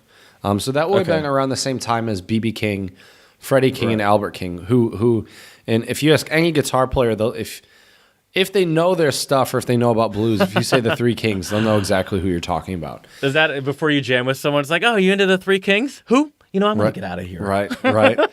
And then if they start talking about, because in Czech, I found out that the three wise men or holy men for like Christmas, for the nativity scene, here they call Yeah. them the Three Kings.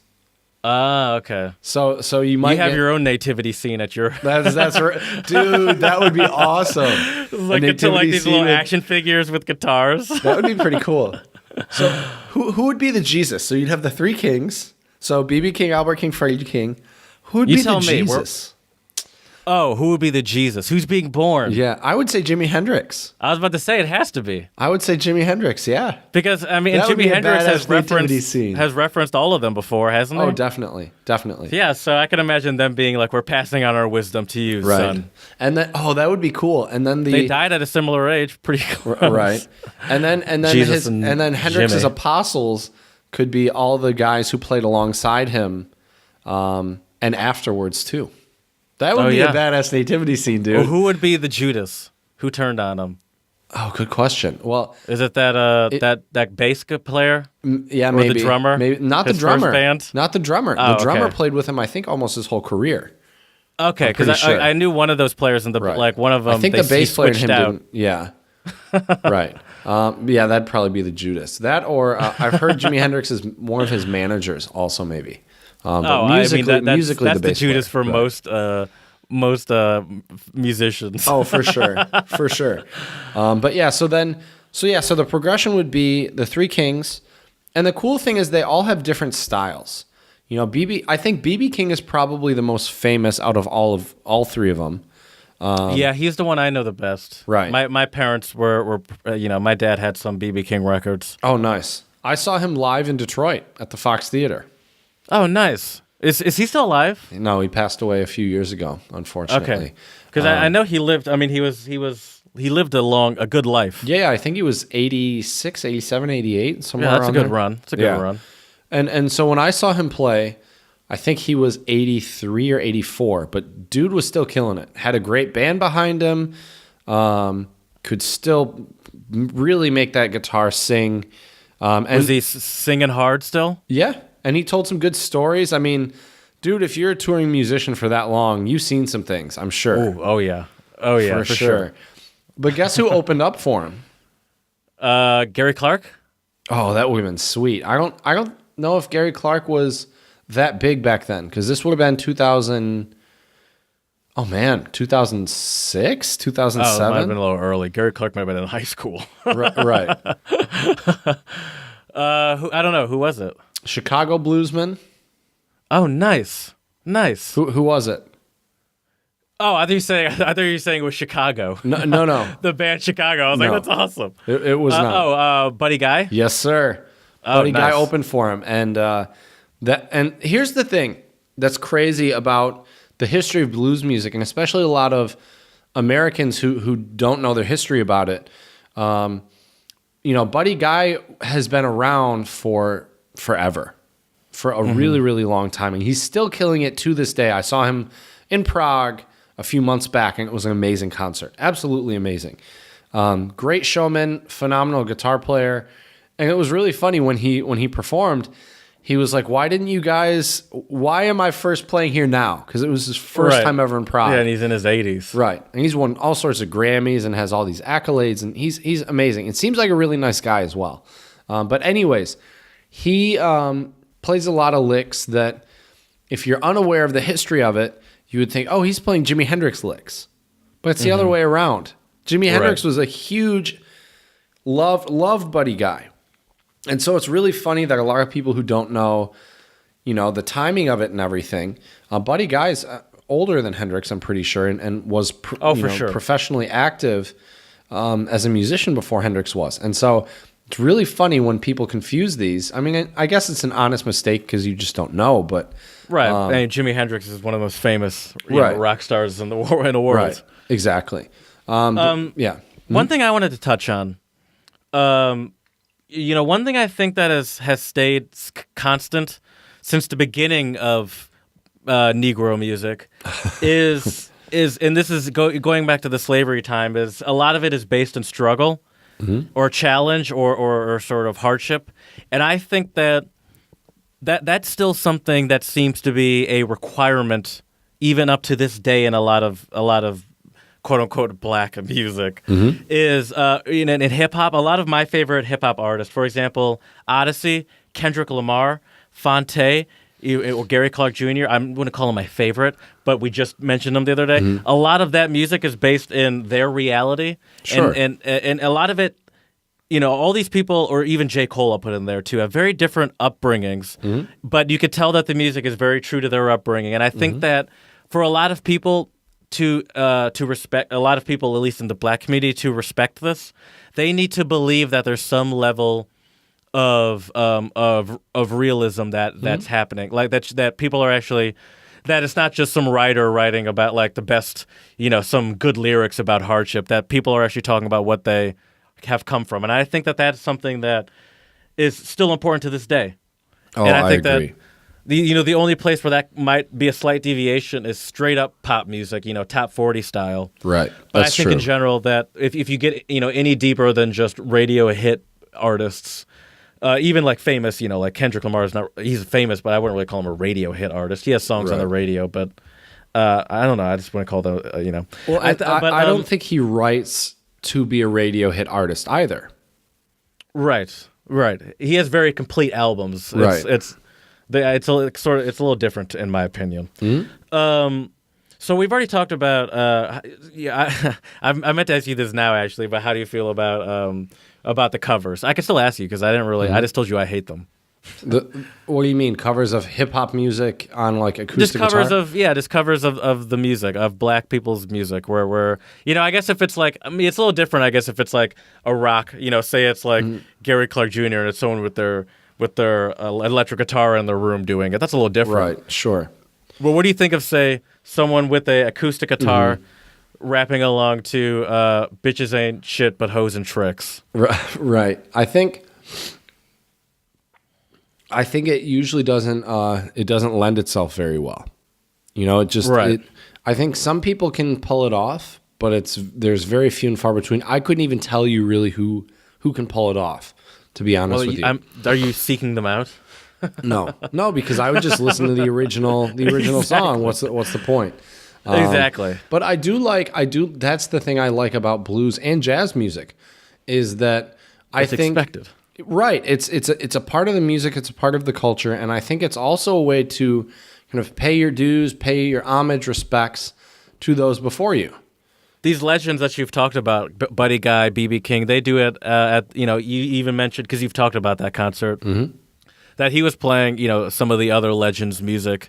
And like, I get the sense that it's not just Buddy Guy doing that. BB King would do that, or, any of those blues legends would play other people's stuff. Right. Yeah, absolutely. And not think anything of it. Right. And to me, it seems a little odd.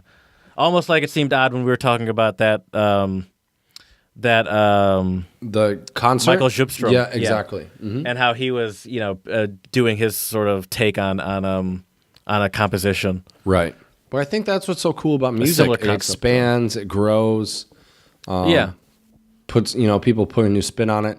And I have to admit,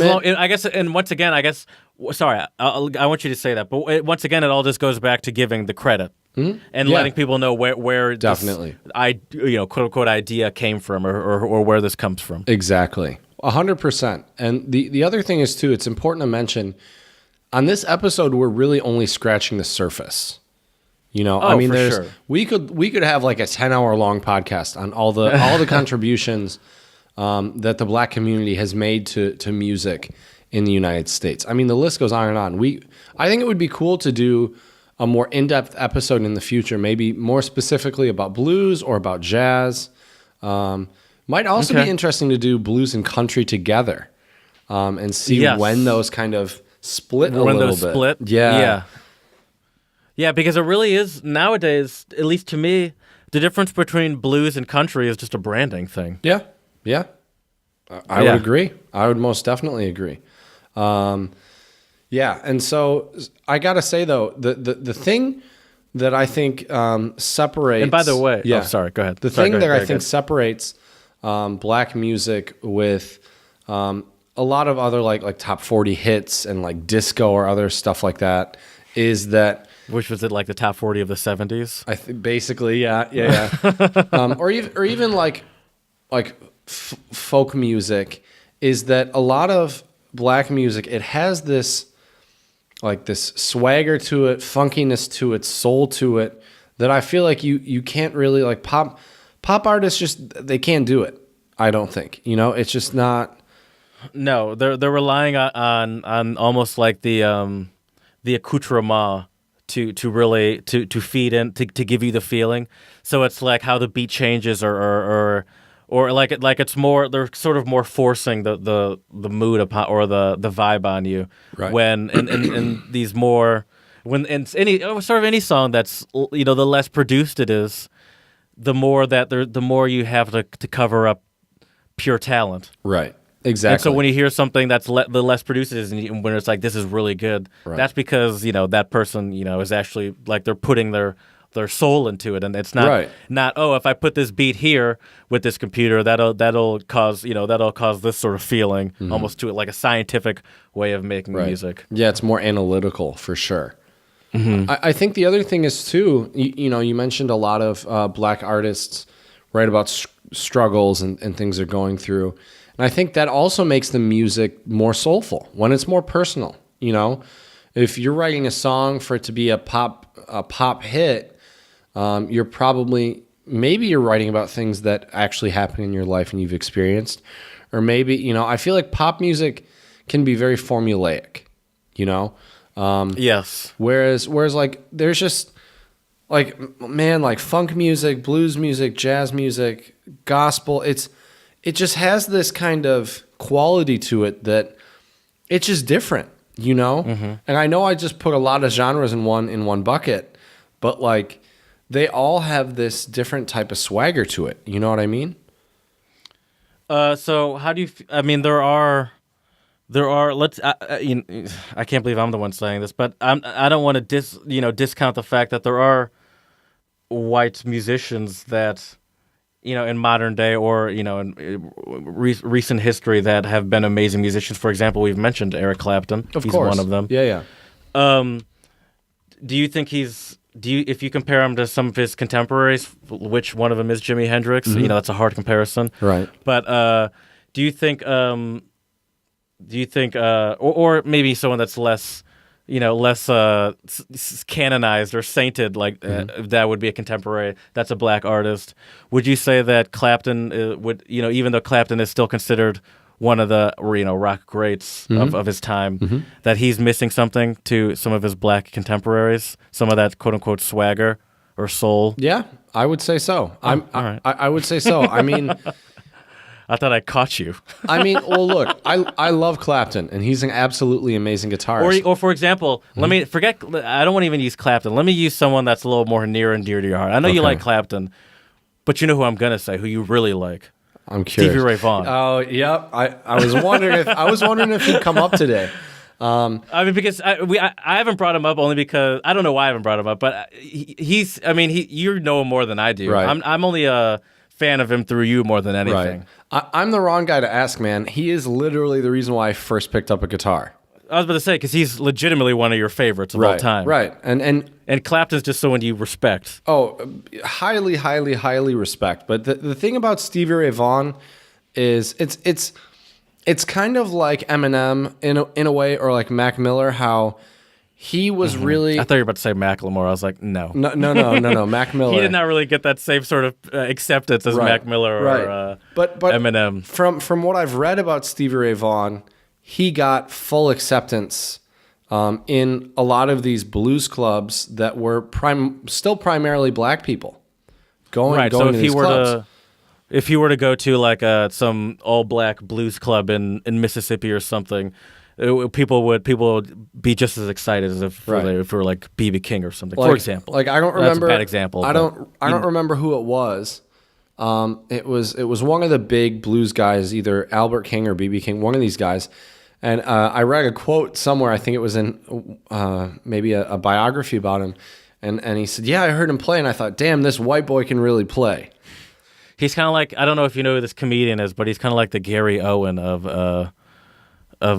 musicians. Gary Owen is a white comedian, but he's very he makes a very good living, and he's mostly popular in the black community. And I've never heard of him. Many. Okay. There aren't many. Well, you're not in the black community. No. You're not wrong. I just know a lot about comedy, but no, I'm not a big fan of his. Not that I have anything bad to say about him, but he's just not my thing. But he's very popular in the black community. But he's one of the few, comedians that really most of his money is made in the black community as far as pulling a crowd goes. Okay, yeah, and see that's the thing. I think Clapton would be accepted, but Stevie Ray Vaughan just has this soulfulness. Not that Clapton's not soulful. It's just, I guess for me, it's more about intensity, maybe. And with Stevie Ray Vaughan, the way he plays the guitar, you can't. Seems a little bit more genuine. Yeah. Does maybe. Clapton seem like he's a little bit more imitating? That's a good question. I don't know if imitating is the right that what word. It is? And maybe Stevie Ray Vaughan feels like he's feeling it a little bit more, feels a little bit more genuine. Maybe, could be. But see, I think the thing with Clapton is I think Stevie Ray Vaughan was a pure bluesman. I wouldn't put Clapton in the same category because he's played other stuff. Tears in Heaven, although it's a sad song, it's not a blues song. Mm-hmm. It's a finger-style guitar song. I gotcha. Cocaine is... more of a rock song. Poppy rock song. Exactly, right? But, he did a lot with blues as well. A lot of the Cream stuff is heavily blues influenced and everything else. But, yeah, so anyways, though, I wanted to ask you, though, what are some of the most important artists that you would say that have come from the black community? And this could be any genre, blues, jazz, rock, hip-hop, rap, whatever comes to mind. Who do you think are some of the most influential? Michael Jackson comes to mind. Sure. I'm trying to think. I'm going to think of more modern ones because I'm not as well versed on this. But some that come to mind, Prince. Comes to mind. Of course. I would even say Jay-Z comes to mind. I'm not even a huge Jay-Z fan, but he had obviously a gigantic influence on hip hop. Mm-hmm. Trying to think of some other ones. I didn't spend too much time thinking about that, only because I knew I had you here. Right. That would just rattle off name after name. Right. There's some jazz ones are probably like what's that Bitches Brew dude? Oh, Miles Davis. Miles Davis. That's a great record, Bitches Brew. I think I think Miles Davis is almost like a set the stage for a lot of modern jazz. Right. So yeah, I think that I'm gonna leave it there. Okay. Instead of me All just. Although I meant to ask this before, but I would like to request a quote of the pod. That I have one. Yeah, that's great. And so we can do that when we get there. But great. Wonderful. Absolutely. But it's a modern day lyric from a song that just literally awesome. came into my head because when you brought this up. Nice. Perfect. My quote wasn't that great, so I'm really glad you have a quote. Well, that's awesome. So I want to just mention a few artists, and then I think we should probably move on to our song of the pod. But I think one of the biggest that most of our listeners are probably aware of is Stevie Wonder. Yes. I mean, Stevie Wonder is the man. Has written so many great songs. This is going to sound ridiculous, but I think he's slightly even underrated. I think because he has. And I say that only because he has so many like his list of legitimate full-on hits. Mm-hmm. It's more than you can count on your fingers and toes. Right, for sure. That anyone would recognize. Right. However, what I really like, I like all this stuff. I'm in my sort of older years, I was shocked to realize how much sort of experimental stuff he has and how much sort of weird stuff that people never really know about. Not that people don't know about, but that doesn't get that same sort of recognition because you can't really play it at a family reunion or at a wedding or something like that. Right. Because what's this creepy song that you're playing? Right. So I respect just his level of artistry and his ability to just try stuff. Oh, definitely. So Stevie Wonder, we mentioned Miles Davis. Also, of course, goes without saying. One of my favorite quotes from a comedy special is Eddie Murphy said he was driving in a car with Stevie Wonder, and he says, "Hey, if you really want to impress me, take the wheel." Oh, that's funny. That's funny. There's so many Stevie Wonder blind jokes. That's crazy. Also goes without saying, though, Ray Charles, a giant. I can't believe I didn't think of him. And the movie Ray is a great movie too. Great. I mean, it's an intense movie, but it's a great movie. That's with Jamie Foxx, right? Yeah, he played the shit out of that character. He did. Yeah, he did. That was an amazing movie. He really looked like him too. Yeah. It's really amazing what they can do. And let me think of a couple more. One of my favorite jazz guys, Herbie Hancock, kind of funky, experimental jazz, really good stuff. Yeah, he was sort of around Louis Armstrong time, wasn't he? I think later. Or was I thinking of someone else? There's one trumpeter, I can't think of his name, that was around and sort of like a contemporary to Louis Armstrong, but he had sort of a different style, and you're sort of like Team Jacob or Team Edward as far as... Is it Duke Ellington? Is that who you're thinking of? Is that who it was? I thought Duke Ellington played saxophone. He might have. Oh, Jesus Christ. I'm not sure. I'll look it up. You think of other. Okay. Think if you have any other artists. Good. Wynton Marsalis. He's a saxophone player. He's fantastic. John Coltrane, for sure, in terms of jazz. Thelonious Monk. Also badass first name, but Thelonious. You're right. It is Monk. Duke Ellington. Oh, nice. Okay. Yeah, but Thelonious Monk is absolutely fantastic. And you know what's crazy is back when he was performing. You had to get like a performer's card or like the special type of thing from like the city in New York, and from what I've read, he was completely clean. Like he didn't really drink, he didn't do drugs, anything like that. Well, one of his friends who was also a jazz musician, I guess asked him like, "Hey man, like I don't know the full story, but he was basically like." Can you stash my stuff for me? And he did, and he got caught, and he lost his performer's license or something. So not only a great jazzer, but a good got friend. drug tested? No. I think like if the cops found drugs, they could take away your card. Got into some sort of legal trouble, right? Take it away. Exactly. I got you. Exactly. I got you. Let's see here. Other important artists. I mean, there's a ton. There's so many of them. I'm trying to think of like more. Oh, dude, James Brown. Oh, of course. James Brown, Of for course. sure. Yeah, one of the originators of funk and Right. Get up And- get on up. and he had a style that was very unique. Mm-hmm. And his, I guess, if you that I mentioned him a little bit, but Little Richard was a similar sort of Yep. act to James Brown. Very I'm forgetting his flashy. name. Mm-hmm. Yeah. Yeah. Some of my personal favorites, I mean, I guess are like more of the oldies era. So like what my parents used to listen to a lot was like Marvin Gaye, Oh, nice. Al Green, Yeah. Earth, Wind and Fire, Teddy Pendergrass, like that sort of Okay. stuff was very Luther popular. Vandross. Aretha Franklin, yes, Luther Vandross as well.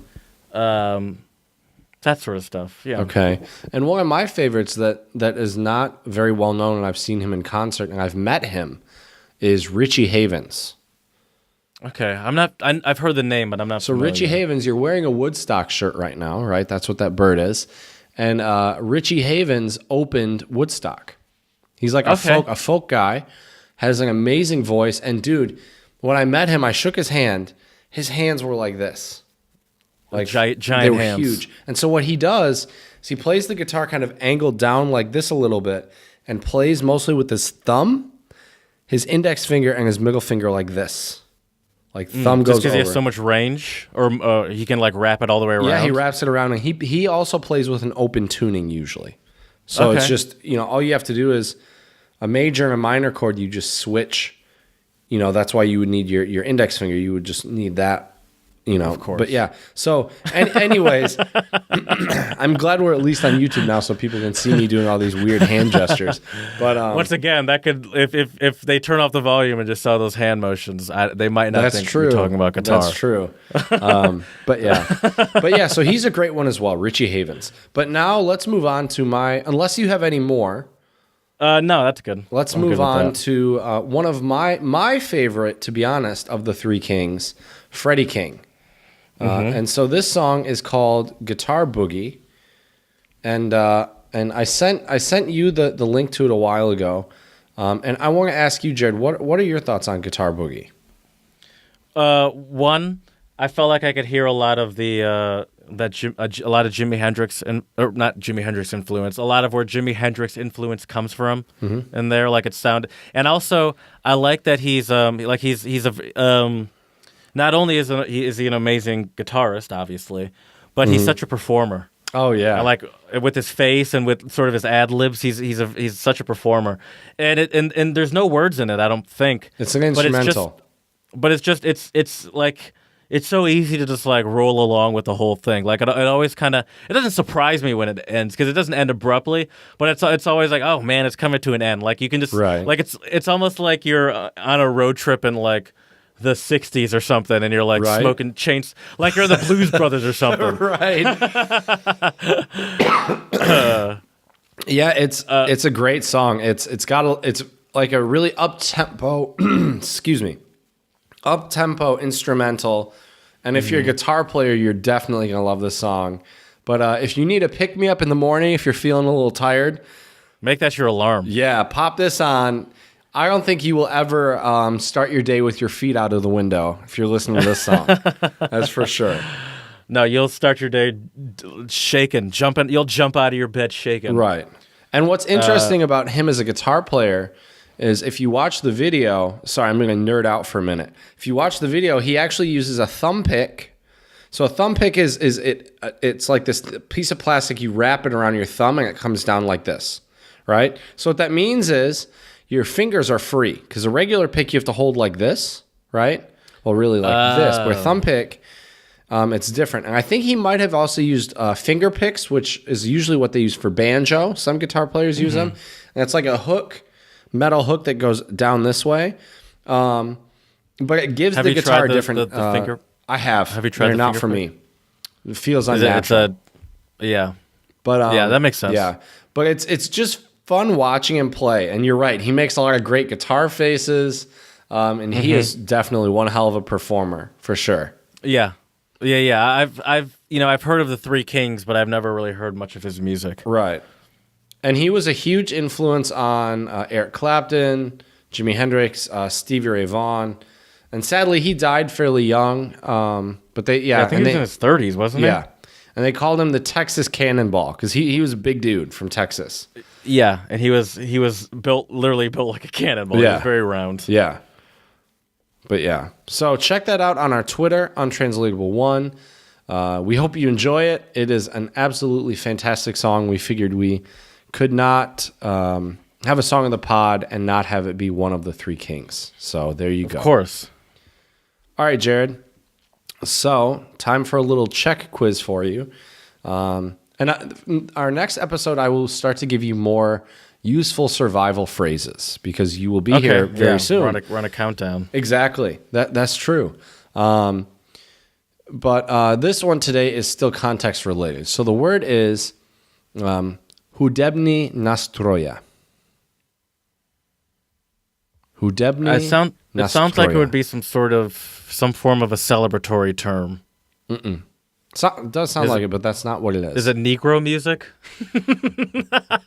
That Czech for Negro music? It is not. I wonder if they have a phrase. It is not. It means musical instruments. Okay. Say that again in Czech. Hudební nástroje. Okay. Nástroje. Would they just say nástroje? Is that just instruments? Yeah, that's just instruments. And usually you'll just see nástroje. I can't do the r today. Maybe because I'm too tired. Who knows? But yeah. So I got some interesting jokes for you, Jared. And no, they are not racist jokes. Racially charged. They are not. But these are just. Is this going to prevent you from running for office in a couple of years? It is. as most of the content from our podcast. But yeah. All right. So Jared, these are unrelated to our topic, but I didn't have any good jokes last time, so I thought I'd bring some random ones in today. So here you go. All right, one moment here. So okay, did you hear about the mathematician who is afraid of negative numbers?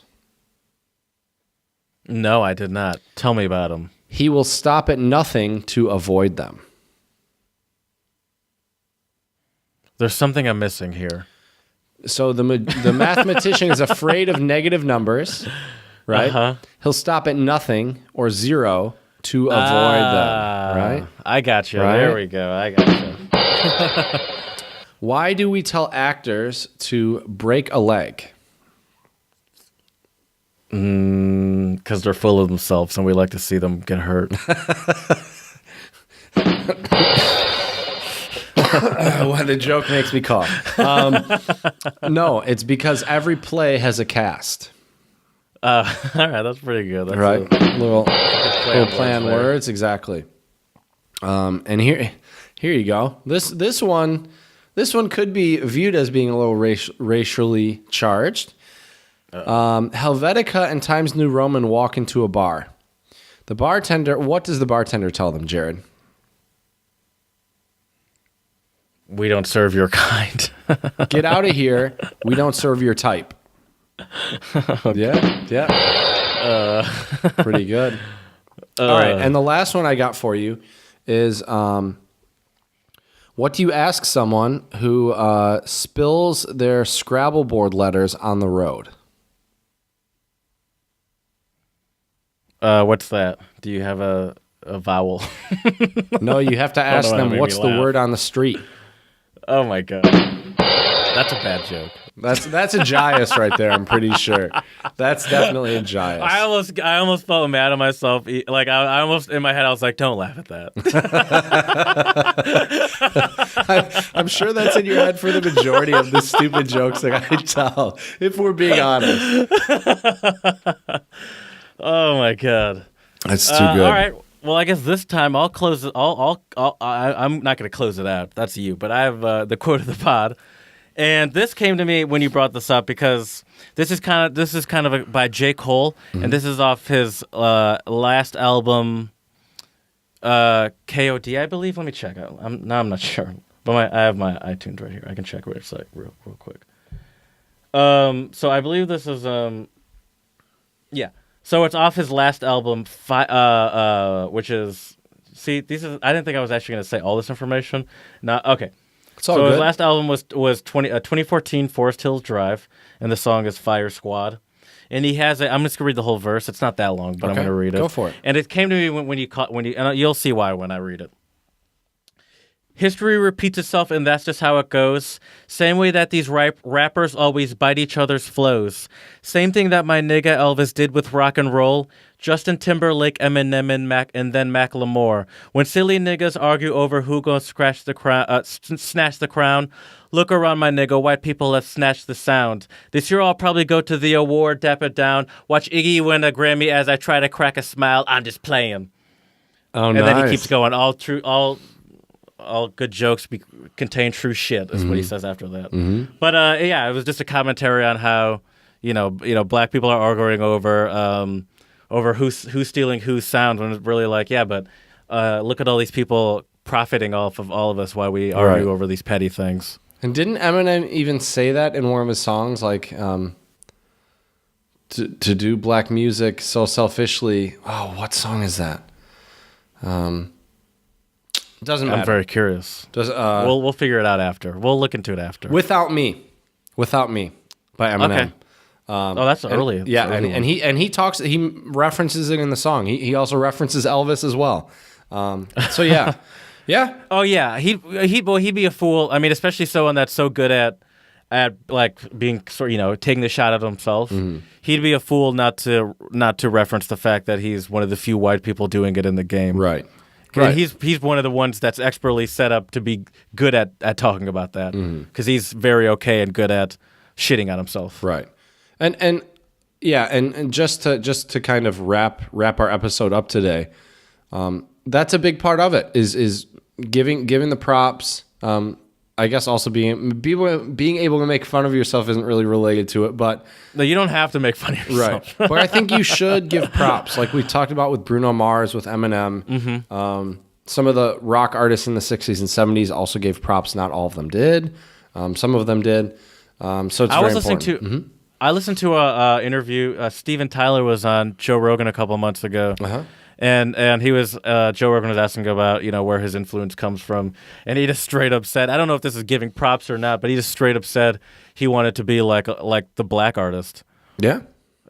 Which I guess is giving props. I mean, it's better than him saying, I just had this sort of artistic vision and I went with it. Right, exactly. He's like, no, I watched Little Richard, or I watched all these James Brown, and I wanted to be like him. Right. Yeah.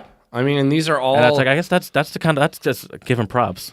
Right. And these are all super talented performers, musicians, artists. Right. Steven Tyler's one of the biggest rock stars in the world, arguably. Right. All right. So today I wanted to do something a little different for our closing, Jared. Because we've talked about so many artists, before I close out our episode, I want to just bounce back and forth.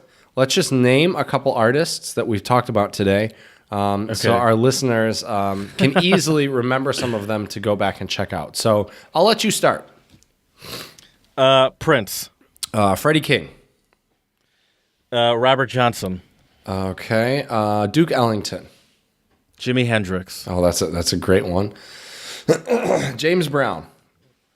Ray Charles. Stevie Wonder. Little Richard. Let's see here. Blind Lemon Jefferson. I love that name. Elmore James. Okay. Herbie Hancock. Yes. All right. I think that's good. I think that's good. So we've given our listeners out there some different artists. By the way, yeah. When you were giving me those names of the people before the Three Kings, I was writing them down, and as I was writing them down, I'm like, I'm like, I'm not going to look all these people up, and and as you said, let's go back and forth, I'm like, oh God, thank you. Perfect. There you go. Class was in session for you today, Jared. That's for sure. Those notes have never come in handy so much. Right. Exactly. Well, we hope you guys all can check out some of these artists. If you want song recommendations, we're happy to give them to you. You can find us on Instagram, Untranslatable Podcast, Untranslatable1 on Twitter, and untranslatablepodcast@gmail.com. Check out our YouTube as well. You can see Jared's beautiful face and my scraggly beard. So if you like beautiful faces or beards, our YouTube channel, Untranslatable Podcast, is the place for you.